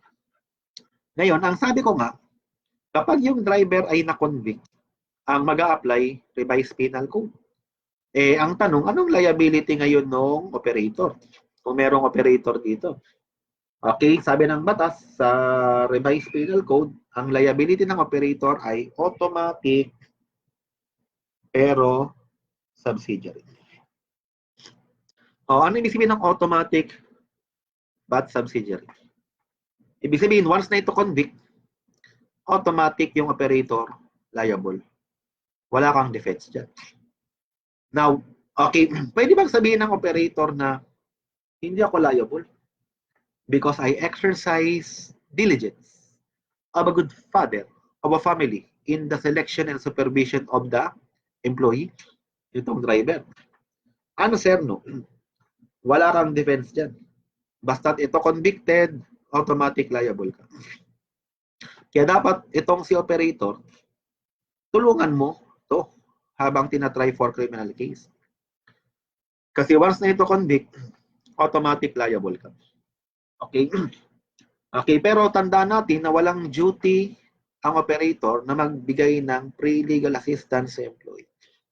Yun nga lang, once convicted to, automatic. Pero, subsidiary. In the sense na, dapat ubusin muna nito yung lahat ng asset ng driver. Pag ito ay insolvent, o hindi masatisfied yung judgment, doon lang magiging liable si operator. Kaya hanggat may properties itong si driver, walang liability ang operator. Kaya subsidiary. Hindi siya primary liability. Ngayon, or pangalawang option, file ako ng criminal case kay driver, pero i-reserve ko yung civil.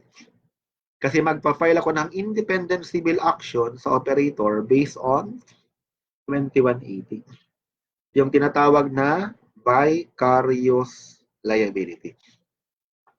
Ngayon, Pero pag vicarious liability yan, ang liability ng operator, primary na. Okay? Primary liability siya. Pero kailangan ma-prove ko na negligence to sa pag-select at pag-supervise ng empleyado.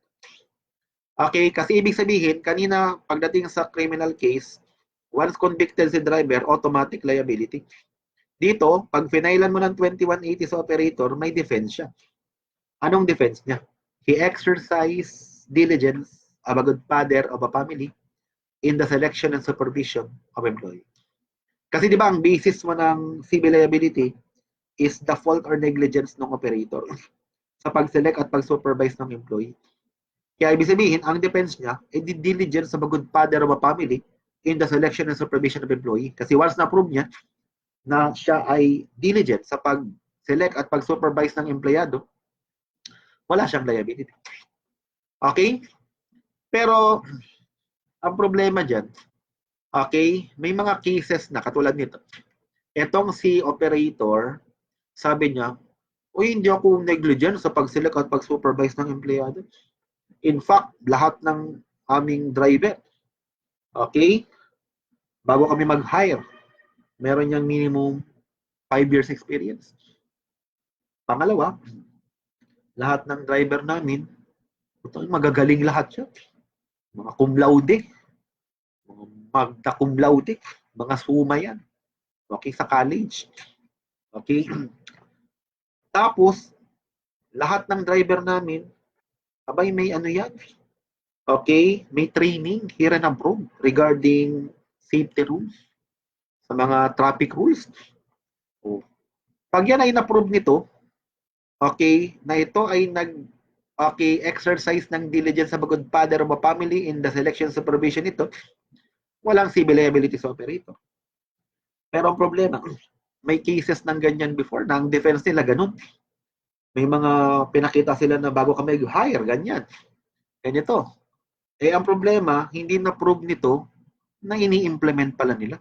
Puros policy. Kumbaga nasa papel, pero hindi naman talaga ini-implement. Kailangan ma-prove nila na may papel, tapos ini-implement nila, okay, para ma-prove nila na talagang nag-exercise sila ng diligence of a good father of a family in the selection and supervision of employees. Okay, another. Sa madaling salita, kung ang cause of action ko against the operator is 2118 vicarious, may defense siya, yung operator. Pero kung nag-file ka ng criminal case dito, at yung civil liability implied instituted na, kasi RPC ang mag-a-apply, pag ito na-convict, automatic liable ang operator. No defense ka.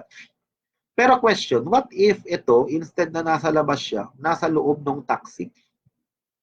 Okay, kung nasa loob siya ng taxi, okay, at nagkaroon ng accident, okay, na disgrasya, negligent itong driver, ang question dyan is that, pag pinaila niya ng case itong operator, ano ang ikakaso niya? Okay, anong source ng obligation nitong operator? Answer, breach of contract dapat. Kasi meron silang existing contract of carriage ng operator. Kasi ang primary duty ng operator dito ay i-deliver ang passenger safe sa destination. Hindi nakakontrata yung driver kasi yung driver dito, agent lang ito ng operator. Parang sa aeroplano. Ang kakontrata mo sa aeroplano, hindi yung piloto. Okay? Kakontrata mo dyan yung operator. Kaya may duty yung operator na i-deliver yung passenger safe sa destination. Okay? Breach of contract. Okay? Kaya tingnan nyo maigi kung sino yung hinahabol para malaman natin kung ano yung source ng obligation. Another, okay? Meron akong question nga pala dito. Okay? Di ba ang rule is every person criminally liable is also civilly liable. Kaya kung may criminal case, then merong civil liability. Pero ang question, meron bang cases na may criminal case pero walang civil liability? Answer, yes. Kung wala namang private offended party. Okay? Kasi, okay, katulad yan, mga violation for instance ng traffic rules. Okay? Simple violation of traffic rules. Okay, penal in nature, may fine. Okay, halimbawa, jaywalking. Okay, criminal case yan, di ba? Criminal but petty crime, kaya fine lang siya. Ordinance, pero walang civil. Pero kung may binugbog ka, may pinatay ka, may ginahasa ka, may private offended party. Okay, kaya yan, ang hinahabol niyan, yung tinatawag nating civil liability. Okay, kaya kung meron private offended party, then merong civil. Kaya nga, every person criminally liable is also civilly liable. Now, another question is this. Okay, halimbawa, nag-file ka ng criminal case. Diba sabi natin, yung civil liability arising from crime impliedly instituted na sa criminal case. Okay, ang problema, yung accused na acquit sa criminal case. Ibig bang sabihin, wala na ring civil liability? The answer is no.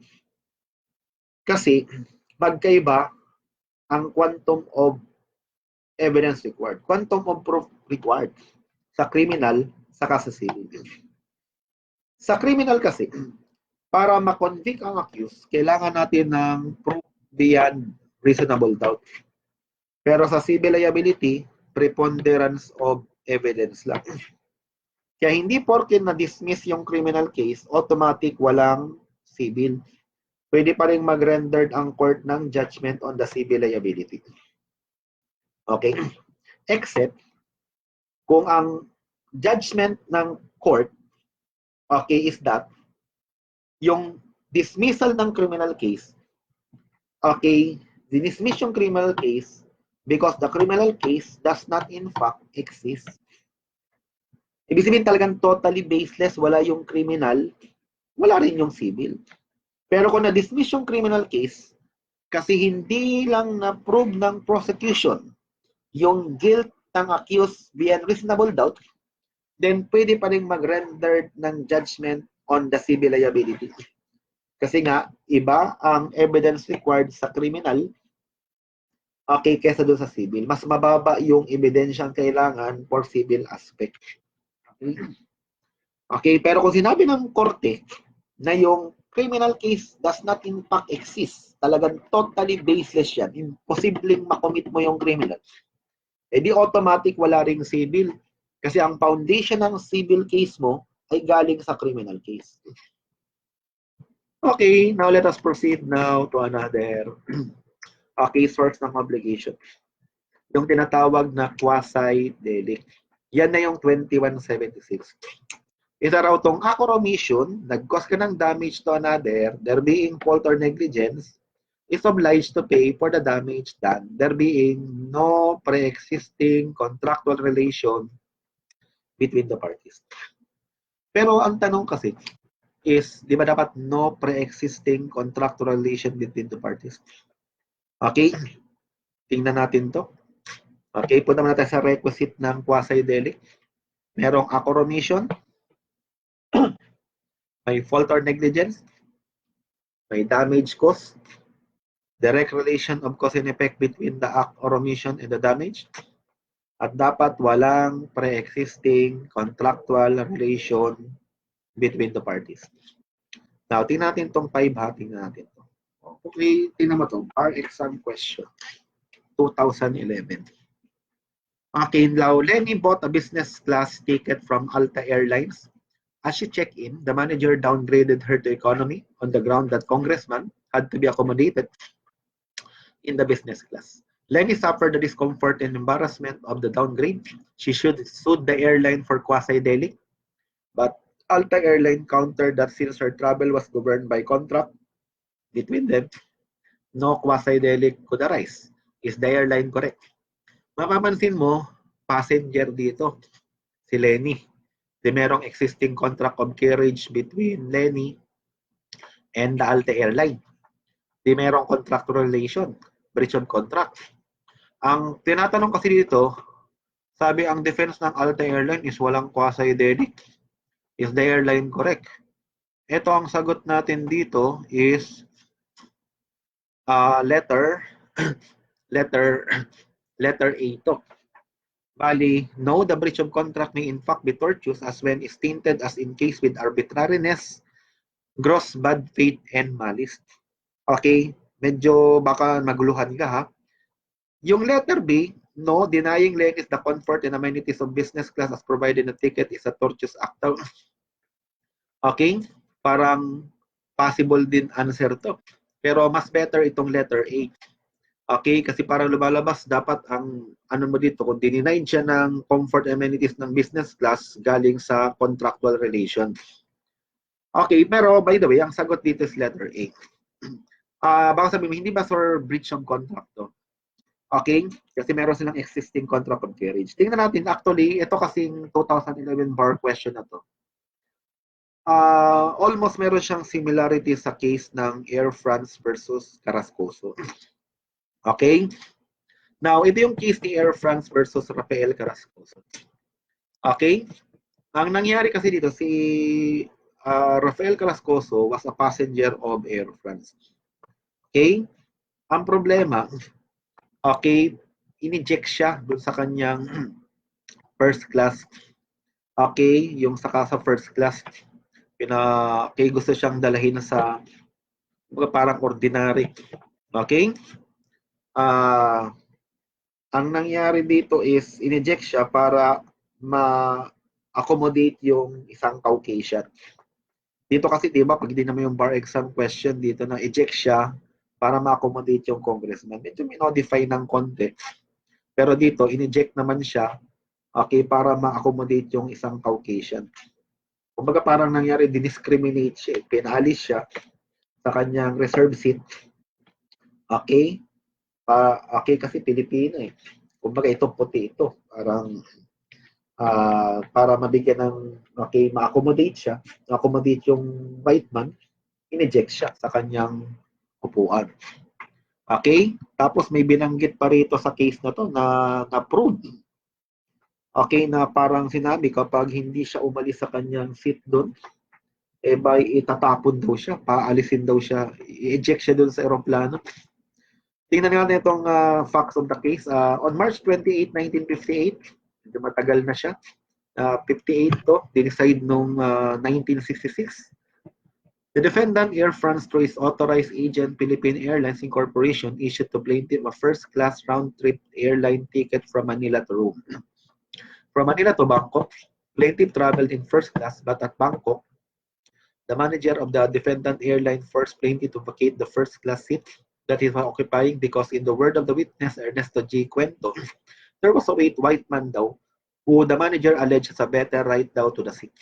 When asked to vacate his first class seat, the plaintiff, as was to be expected, refused and told defendant manager that the seat would be taken over his dead body. Kasi pinapalis dito si Carrascoso, ayaw niyang umalis. Sabi niya, hindi niyo makukuha tong seat ko over my dead body. Siyempre, sabi niya, a commotion ensued and according to said Ernesto G. Cuenco, many of the Filipino passengers got nervous in the tourist class when they found out that Mr. Carrascoso was having a hot discussion with the white man. Okay, yung manager, they came all across to Mr. Carrascoso and pacified Mr. Carrascoso to give his seat to the white man. Okay? Sa maling salita, na-eject din siya. Malis na lang siya voluntary. Pero syempre, nag-cause na to ng discomfort sa part niya at embarrassment. Okay, tapos sabi dyan, the evidence shows that the defendant violated his contract of transportation with plaintiff in bad faith with the aggravating circumstances that defendant manager in Bangkok went to extent of threatening the plaintiff in the presence of many passengers to have him thrown. Tatapon daw siya sa aeroplano to give the first class seat that is occupying to, again, using the word of the witness. Okay, testimony ito ng witness si Ernesto G. Cuenco. A white man whom he defendant manager wished to accommodate and the defendant has not proven this white man had any better right to occupy the first class seat that the plaintiff was occupying duly paid for and for which the corresponding first class ticket was issued by the defendant. Okay, actually, nag-file ng action for damages dito si Carrascoso against Air France. Pero one of the defense of Air France is that since breach of contract daw, dapat i-prove na may bad faith. Okay, para maka-award ng damages. Pero okay, kaya parang naging related na rin ito yung bang possible ba magkaroon ng quasi-delict or torts even though meron silang existing contract of carriage. Sabi ng Supreme Court dito, passenger do not contract merely for transportation. They have a right to be treated by the carrier employees with kindness, respect, courtesy, and due consideration. They are entitled to be protected against personal misconduct, injurious language, indignities, and abuses from such employees. So it is that any rule or discourteous conduct on part of employees toward the passenger gives the latter an action for damages against the carrier. Although the relation of passenger-carrier is contractual both in origin and nature, nevertheless, the act that break the contract may also a tort. Kung titingnan nyo, ganito. Okay, parang sinasabi dito, even meron kayong existing contract of carriage, kasi di ba normally dapat breach of contract. Pero meron kasing nag-intervene yung ginawang bad faith or pambabastos na ginawa ng empleyado ng Air France against Carrascoso. Ito yung lumalabas na nag-breach na pwedeng mag-result into a tortious act. Ibig sabihin, merong isang existing contract yan, pero may nag-intervene sa gitna, na ginawang act, kunwari yung carrier, na pambabastos, pwede siyang mag-result into a tortious act na tinatawag. Kaya, yan yung sinasabi ng Supreme Court na all the relation of passenger carrier is contractual but in origin nature, nevertheless, the act that breaks the contract may also a tort. Kasi baka akala nyo kung meron ng existing contract, laging breach of contract na siya. Possible na may existing contract kayo, pero yung may nag-intervene dito sa gitna. Na nagkaroon ng contractual breach na pwedeng mag-result into a tortious act and therefore entitled ka forward of damages. Kaya dito, yung A ang sagot bali. No, the breach of contract may in fact be tortious as when is stated in case with arbitrariness, gross bad faith, and malice. Now, let us distinguish first yung delict versus quasi-delict. Okay, yung delict, di ba ito yung accommodation punishable by law? Quasi-delict, accommodation, nag-cause ka ng damage to another, there being fault or negligence at walang pre-existing contractual obligation. Bali, sa delict, malicious intent or criminal negligence. In fact, under the revised penal code, ang sabi doon, a felony is committed not only by means of dolo, pag sabing dolo, mayroon ka dapat criminal intent, or also by means of culpa, meaning merong negligence, imprudence, lack of foresight, or lack of skill. Sa quasi-delict, siya, pure negligence lang. Talagang pure negligence. Yung delict I repeat, pwede kasing intentional felony yan, or pwedeng true negligence, kasi may tinatawag tayong criminal negligence under Article 365 ng revised penal code.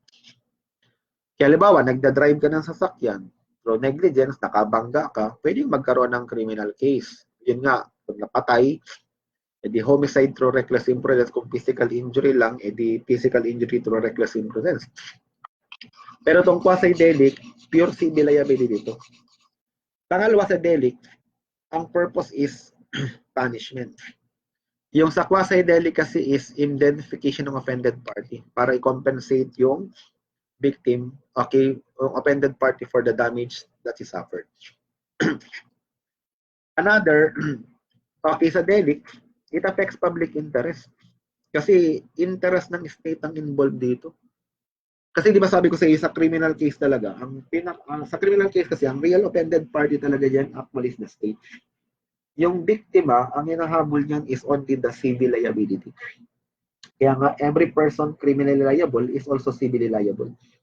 Kaya yung criminal aspect, interest ng state. Kasi lumalabas, yung akusado, nag-create ka ng disturbance sa state. Kasi one of the primary duty ng state is public order, di ba? Di ba, duty ng government yan, kailangan public order, public safety. Kaya yung biktima, ang hinahabol civil liability. Pwede bang i-waive ng victim yung civil? Yes, but not the criminal aspect. Okay. Kaya lumalabas dito, affects siya ng public interest. Sa quasi-delict, since pure civil liability, it affects only private interest.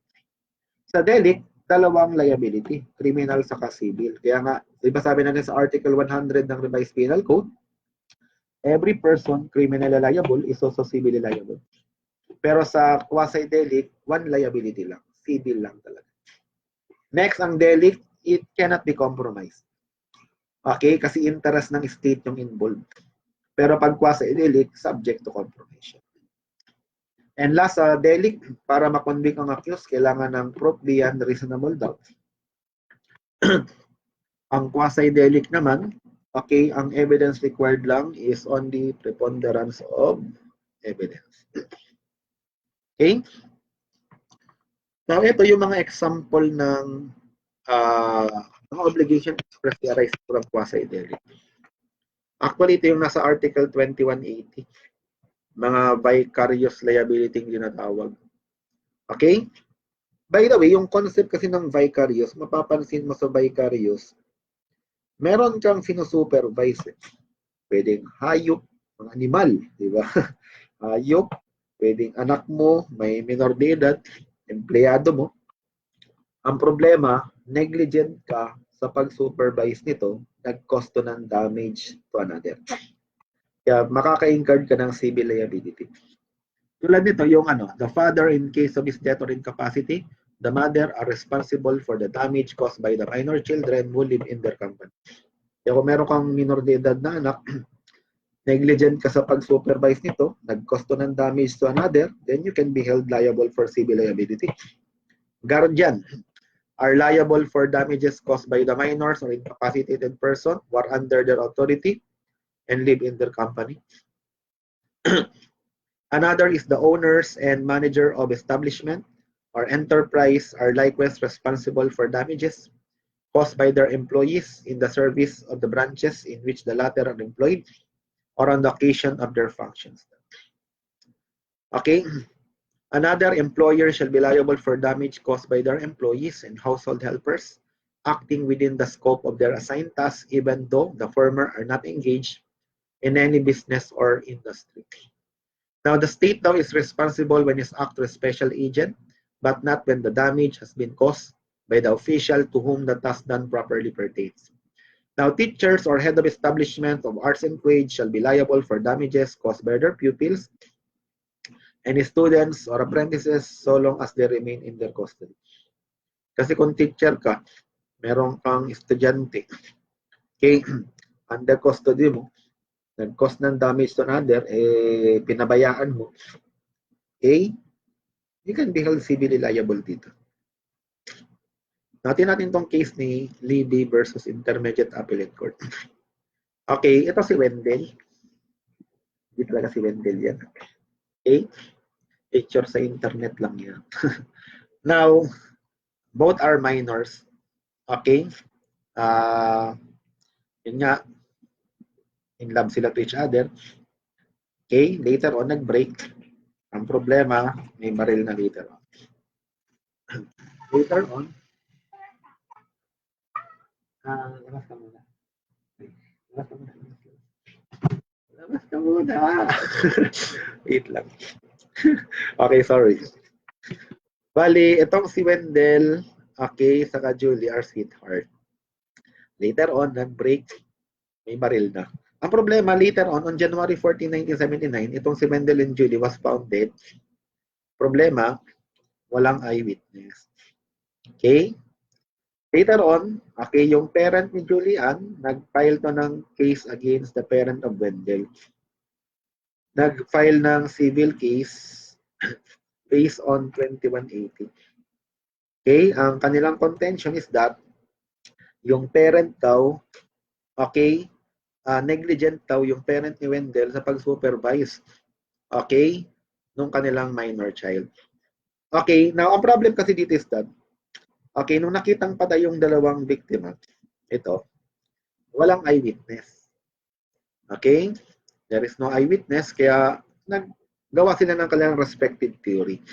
ang theory ng parent ni Julian is, okay, ang ginawa raw ni Wendell, okay, binaril si Julian, then later on nag-suicide. Okay? Pero ang contention naman ng kabilang party, hindi raw totoo yun. Kasi itong si Wendell daw, member ng KANU, Constabulary Anti-Narcotic Units. Ano daw itong informer relating sa drugs. Okay? Now, since may na-antagonize si Wendell na mga members ng syndicate, pinapatay. Tapos, okay, since nandun si Julian at that time, okay, nandun siya sa scene of the crime, sinama na si Julian. Okay? Yan yung sinasabi dito, ha? Okay? Sabi diyan, due to the absence of eyewitness na account of the circumstances surrounding the death of both minors, their parents were the contending parties herein, okay, posited their respective theories drawn from their interpretation of circumstantial evidence, available reports, documents, and evidence of physical facts. Private respondent bereaved over the death of their daughter submitted that Wendell caused her death by shooting her with upthrusted firearms and thereafter turning the gun on himself to commit suicide. Okay, on the other hand naman, petitioner puzzled and likewise distressed over the death of their son, rejected the imputation and contended that an unknown third party, whom Wendell may have displeased or antagonized by reason of his work as a narcotic informer of constabulary anti-narcotic units, must have caused Wendell deaths and then shot Julian to eliminate any witness and thereby avoid identification. Bali, yan yung contention ng parent ni Wendell Levy. Member daw itong si Wendell ng KANU. Kaya ang pumatay daw sa kanila, kay Wendell sa kay Julie, yung sindikato. Pero ang contention nga ng parent ni Julian is that binaril ni Wendell si Julie and later on nag-suicide. Okay, now sino mas piniwalaan ng korte dito? Mas piniwalaan ng trial court, of course, yung version ng parents ni Julie. Kaya naging issue is negligence ba, okay, yung parent ni Wendell Levy, okay, sa pag-supervise ng bata. One of the defense is that ito daw one of the defense ng parent ni Wendell is that yung baril daw nakatago sa isang safety deposit box. Pero sabi ng Supreme Court dito, bakit nakalabas, di ba? Kaya, okay, lumalabas, negligence yung parent. Kaya sabi ng Supreme Court dito, we accordingly cannot but entertain serious doubt that petitioner spouses had really been exercising the diligence of a good father of a family by safely locking the fatal gun away. Now, Wendell could not have gotten hold thereof unless one of the key to the safety deposit box was negligently left lying around, or he had free access to the bag of his mother where the other key was. The subsidiary liability of parent arising from criminal act of their minor children who acted with discernment is determined now under the provision of Article 2180 ng New Civil Code and Article 101 of the Revised Penal Code, because to hold that the former only covers obligation which arise from quasi-delict and not obligation which arise from criminal offense would result in absurdity. That while for an act, okay, where mere negligence intervene, the father or mother may stand subsidiary liable for the damage caused by his or her son, no liability would attach if the damage is caused with criminal intent. Another, okay, ito yung mga mahilig mag-alaga ng aso, mga hayop, mga animal. Okay? Pag negligent kayo sa pag-supervise ng mga alaga nyong hayop at nag-cause ng damage to another, you can be held civilly liable. Magaling yan sa 2183. The possessor of animal or whoever make use of the same is responsible for the damage which it may cause, although it may escape or be lost. Now, this responsibility shall cease only in case the damage should come from force majeure or from the fault of the person who has suffered damage. Okay? Halimbawa, meron kang alagang Doberman, yun nga, nakatakas, kinagat lahat or nilapa lahat ng kapitbahay mo, you are civilly liable under 2083. May dalawang exception lang dito para ma-exempt ka for civil liability. Number one, pag ang proximate cause ng loss is due to the fault ng plaintiff, at number two is due to fortuitous event. Halimbawa, Yung aso mo nakatali. Okay? Tapos may nakalagay ka pang notice doon. 10 na ang nakagat nito. Ang problema, yung biktima lumapit. Akala mabait yung aso, lumapit to. Sabi niya, kutsi-kutsi. Okay? Akala niya mabait, lumapit pa siya. Sinakmal siya ng aso. Okay? Liable ba yung owner ng animal? The answer is no. Kasi ang proximate cause ng loss is due to the fault ng plaintiff. Or pangalawa, due to fortuitous event. Kasi halimbawa, yung aso nakakulong. Okay? Yung kandado pa, laki. Ang problema one day, nagkaroon ng lightning. Ang tinamaan ng lightning, yung kandado lang. Okay? Putya, that is a fortuitous event. Baka talagang God's will. Kailangan malapa na lahat ng kapitbahay mo. Okay? Okay, another yung 2190. Proprietor of a building or structure is responsible for damage resulting from its total or partial collapse. It should be due to lack of necessary repairs. Okay, Article 2191. Proprietor shall also be responsible for damage caused. Number 1, by the explosion of machinery which has not been taken care of with due diligence, and the inflammation of explosive substance which have not been kept in a safe and adequate place, by excessive smoke which may be harmful to persons or property. Okay, ito meron akong question dito sa number 3 later on. By the falling of trees situated at or near highways or lanes if not caused by force majeure. Diba, may puno ka dyan, naka-slant, okay, papunta dun sa may road, bigla may dumaang sasakyan, nabagsakan kunwari nung puno mo, without any typhoon, okay, not by force majeure, then you can be held civilly liable. And number 4 is by emanation from tubes, canals, sewers, or deposit or infectious matter constructed without precaution suitable to the place. Okay, now let us discuss yung case ni Barredo versus Garcia and Almario. Actually, this is an old case. What happened in this case? Itong si Fausto Barredo is the common carrier. This is the operator of the taxi. Okay. Itong si Pedro Fontanilla was the driver. Okay, now, ito naman si Pedro de Mapilis. Okay, ano to passenger to doon sa Calesa. Okay, now, itong si Pedro Fontanilla, while driving the taxi cab in the wrong side of the road. Okay, take note, violation to ng traffic rules kasi nasa kabilang line siya. Okay, he accidentally hit the Calesa driven by sorry. Si Pedro de Mapilis was the driver, si Fausto Garcia yung passenger. Okay, ulitin ko ha. Si Pedro Fontanilla, while driving the taxi in the wrong side of the road, he accidentally hit the Calesa driven by Pedro de Mapilis. Okay, now because of this accident, one of the passenger, Faustino Garcia, died. Namatay yung pasahero. So, si Faustino Garcia. Ayan. Okay, ang ginawa dito ng parents ni Faustino Garcia na si Severino Garcia and Timoteo Almario, they file a criminal case against Pedro Fontanilla. File sila ng criminal case, pero ni-reserve nila yung civil liability. Yung kaninang pinag-usapan natin na may reservation. Ni-reserve yung civil liability. Later on, the court rendered judgment convicting Pedro Fontanilla. Convicted rito yung driver. Pero walang judgment on the civil liability kasi nga ni-reserve nung parent. Okay, nung na-convict si Pedro Fontanilla, yung parent nag-file ng civil case against Fausto Barredo doon sa common carrier based on vicarious liability. Pero take note gusto ko lang i-emphasize, old case kasi ito, wala pang 2180 at that time. Nasa ibang article pa siya. Pero, incorporated yan doon sa new civil code. Parang ito rin yung lumalabas na basis ng law. Na renumbered lang siya. Okay? Kaya pag binasa mo yung original case, hindi mo makita yung 2180 dyan. Pero vicarious liability rin yan. Na-incorporate under 2180 nga lang ngayon.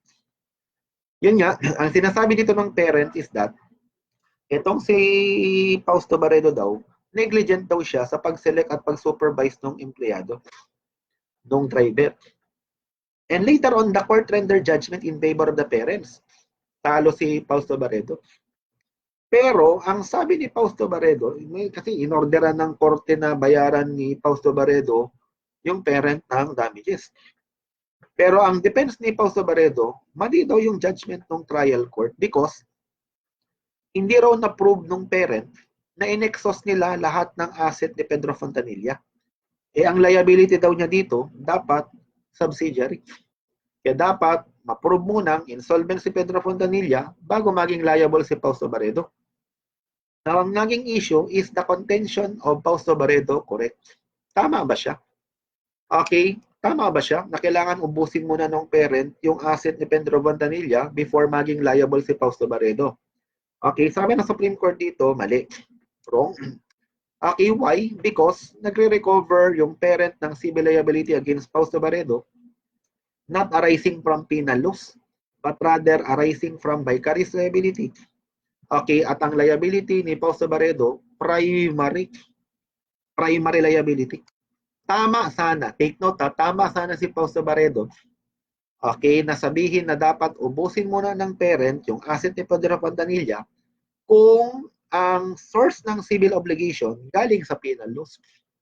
Kaso hindi. Ni-reserve kasi ng parent. Diba? Ni-reserve ng parent yung civil. Kaya dito, nung nag-file ngayon si Severino Garcia Antimatal Merio ng civil action against Fausto Barredo, hindi galing sa penal loss, but rather galing sa vicarious liability under the civil code. Kaya ang liability ni Fausto Barredo is primary na. Pero kung hindi sana nag-reserve, iba ang lalabas na sagot. Kasi kung ang ginawa dito ng parent, nag-file ng criminal case kay Pedro Fontanilla, hindi ni-reserve yung civil liability, dapat ubusin muna nila yung asset ni Pedro Fontanilla. Kasi penal loss ang mag-a-apply, kailangan ang liability ni Fausto Barredo, automatic siya, pero subsidiary lang. Okay? Yes.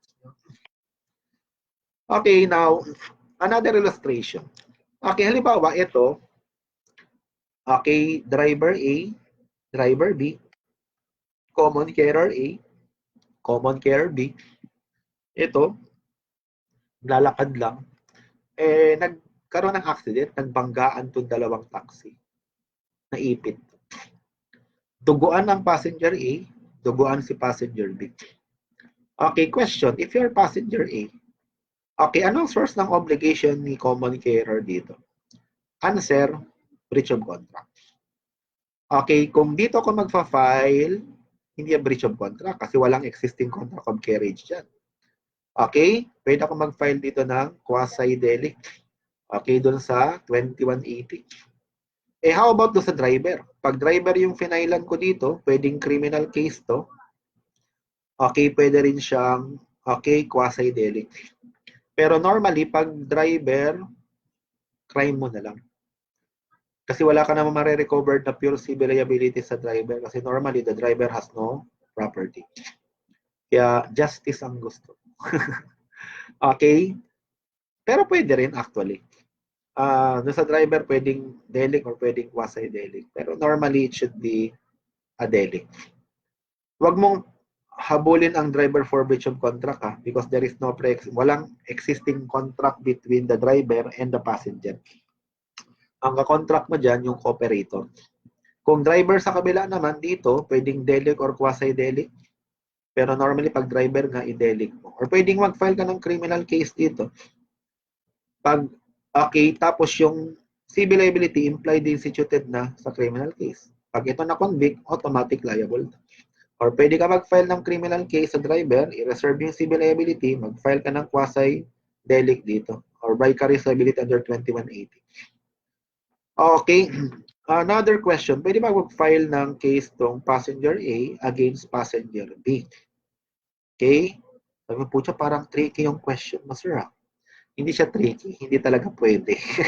Sapagkat passenger yan eh. Wala naman siyang hawak ng manibela. Okay?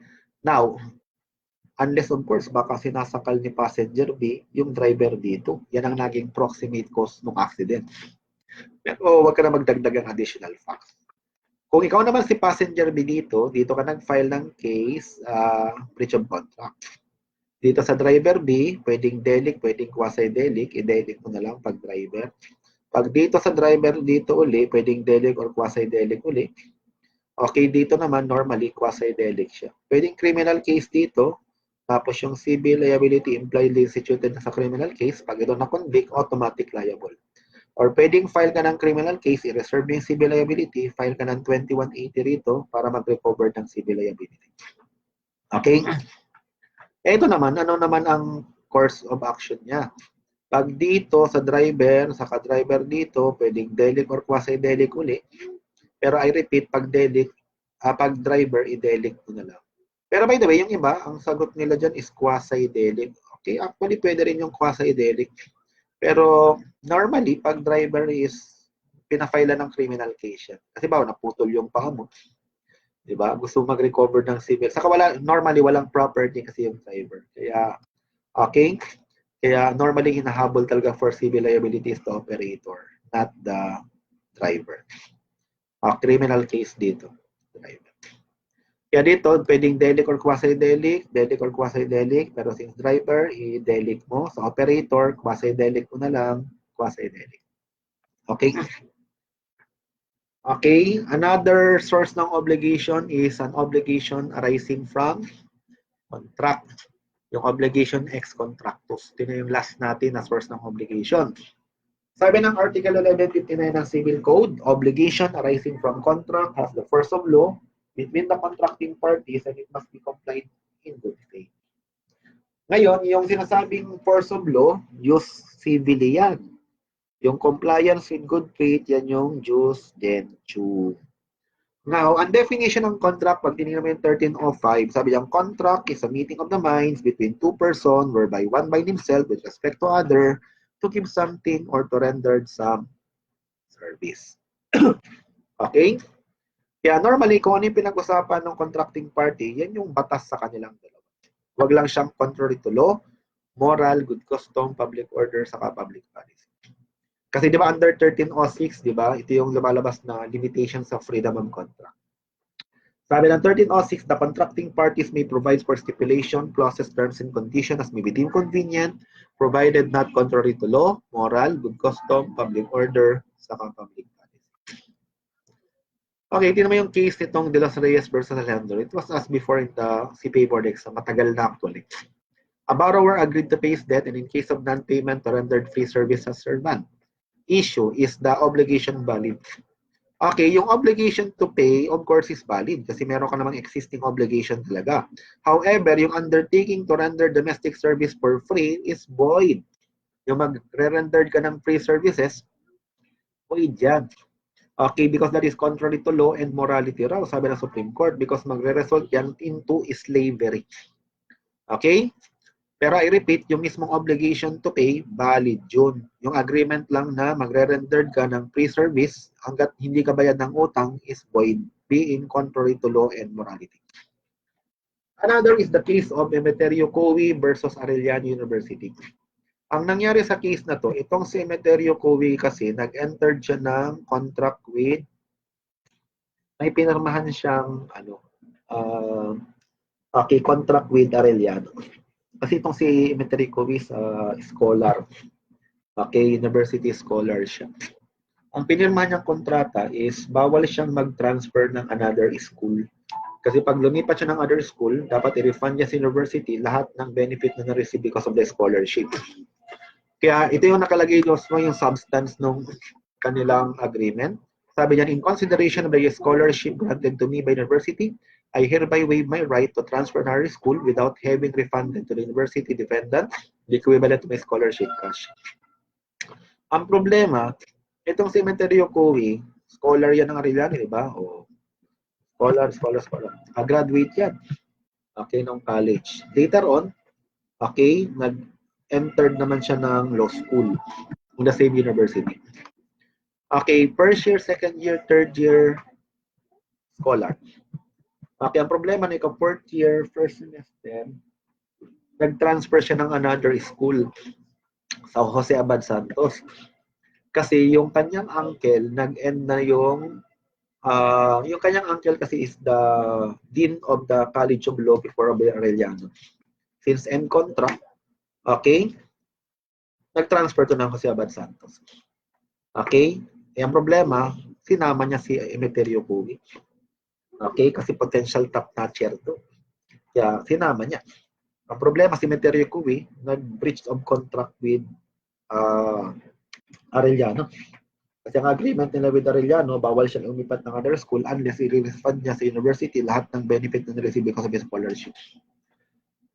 Problema, nung nag-breach of contract siya, later on, kasi mag-take siya ng bar exam, kailangan niyang yung school record.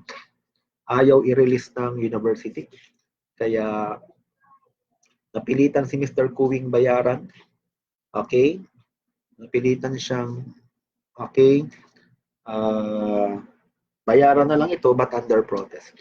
Later on, when Mr. Kuwi passed the bar exam, nag-file siya ng case against Arellano para ma-recover yung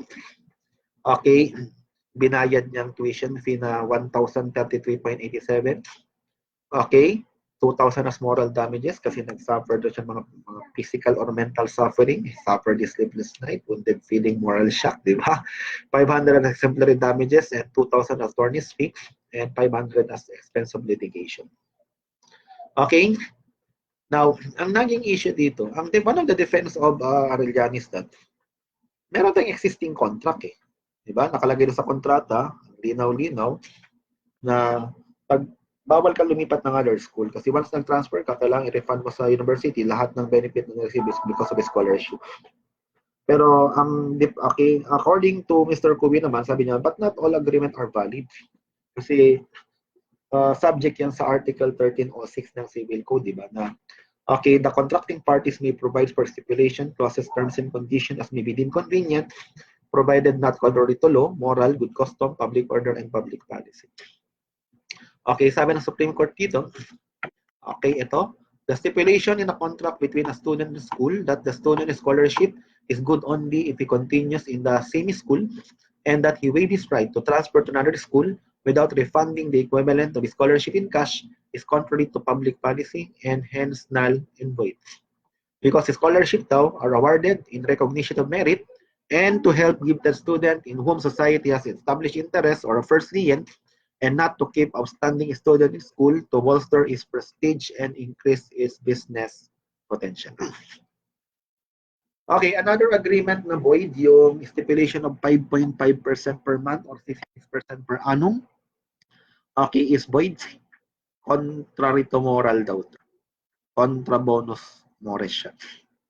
Okay, that is the case of Medel. Okay, doon sa case ng BPI versus Pultan, 3% per month or 36% per annum was also declared void, being excessive. Okay, pero sa case ng Garcia kasi, versus Court of Appeal is 24% was declared valid. Kaya malamang baka ang tanong mo dyan is 3% per month or 36% per annum is void, 24% is valid. Paano yung in between? Okay? Hindi natin alam kung anong sagot yan. Okay, bahala ng court mag-determine whether or not is excessive interest. Kasi authorized naman yung court na i-reduce. Okay. Or i-declared siyang null and void being contra bonus mores. Okay, by the way, wala na kasing usury law. Di ba yung usury law, ito yung law na nag-provide ng maximum ceiling of interest in case of loan or forbearance. Okay, it becomes effectual na. Okay, pursuant to Central Bank. Okay, Circular. Okay, 506. Kasi nasabi doon na suspended na yung application niya. That's why at present, the contracting parties are now free to stipulate as to any amount of interest. Wag lang siyang too excessive or unconscionable. Otherwise, pwede siyang i-declare null and void, not being contrary to law, but being contrary to moral. Okay, another is the case of Reliosa versus Eastern Telecommunication Philippine Corporation, NTLT. Ito yung sa retainer agreement. May agreement dito yung lawyer sa kayong client niya na entitled dito yung lawyer for attorneys equivalent to 15% ng amount collected or the value of the property acquired or liability sale. Okay, ang problema, later on kasi, hindi nanalo yung lawyer, hindi binayaran yung kanyang attorney's fee. Kaya nag-file ngayon yung okay, counsel against the client for the recovery ng attorney's fee. Pero sabi ng Supreme Court dito is to award the attorney's fee amounting to 15% of the sum of 100, okay, 25,671,806 or plus 50 million paid by PLDT to ETPI would be too unconscionable. Kaya i-reduce to ng court. Okay, the court reduced the amount of attorney's fee. Kasi ang attorney's fee is actually imbued, okay, imbued of public interest. Okay, hindi raw to money-making activity. That's why the court is authorized to reduce.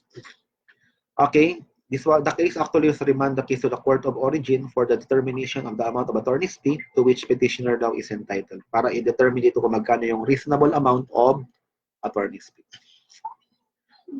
Okay, break muna tayo. Okay, break muna. Okay. Gagawa uli ako ng another, okay, gagawa na lang ako ng another ano. Okay, patayin ko muna. Okay, may part 2 na lang. Gagawa ko ng part 2 nitong topic na to. Okay, bali nag-stop tayo dito. Okay, kaya ang next discussion natin, yung kind of obligation now according to the subject matter. Tapos na tayo sa source ng obligation. Okay?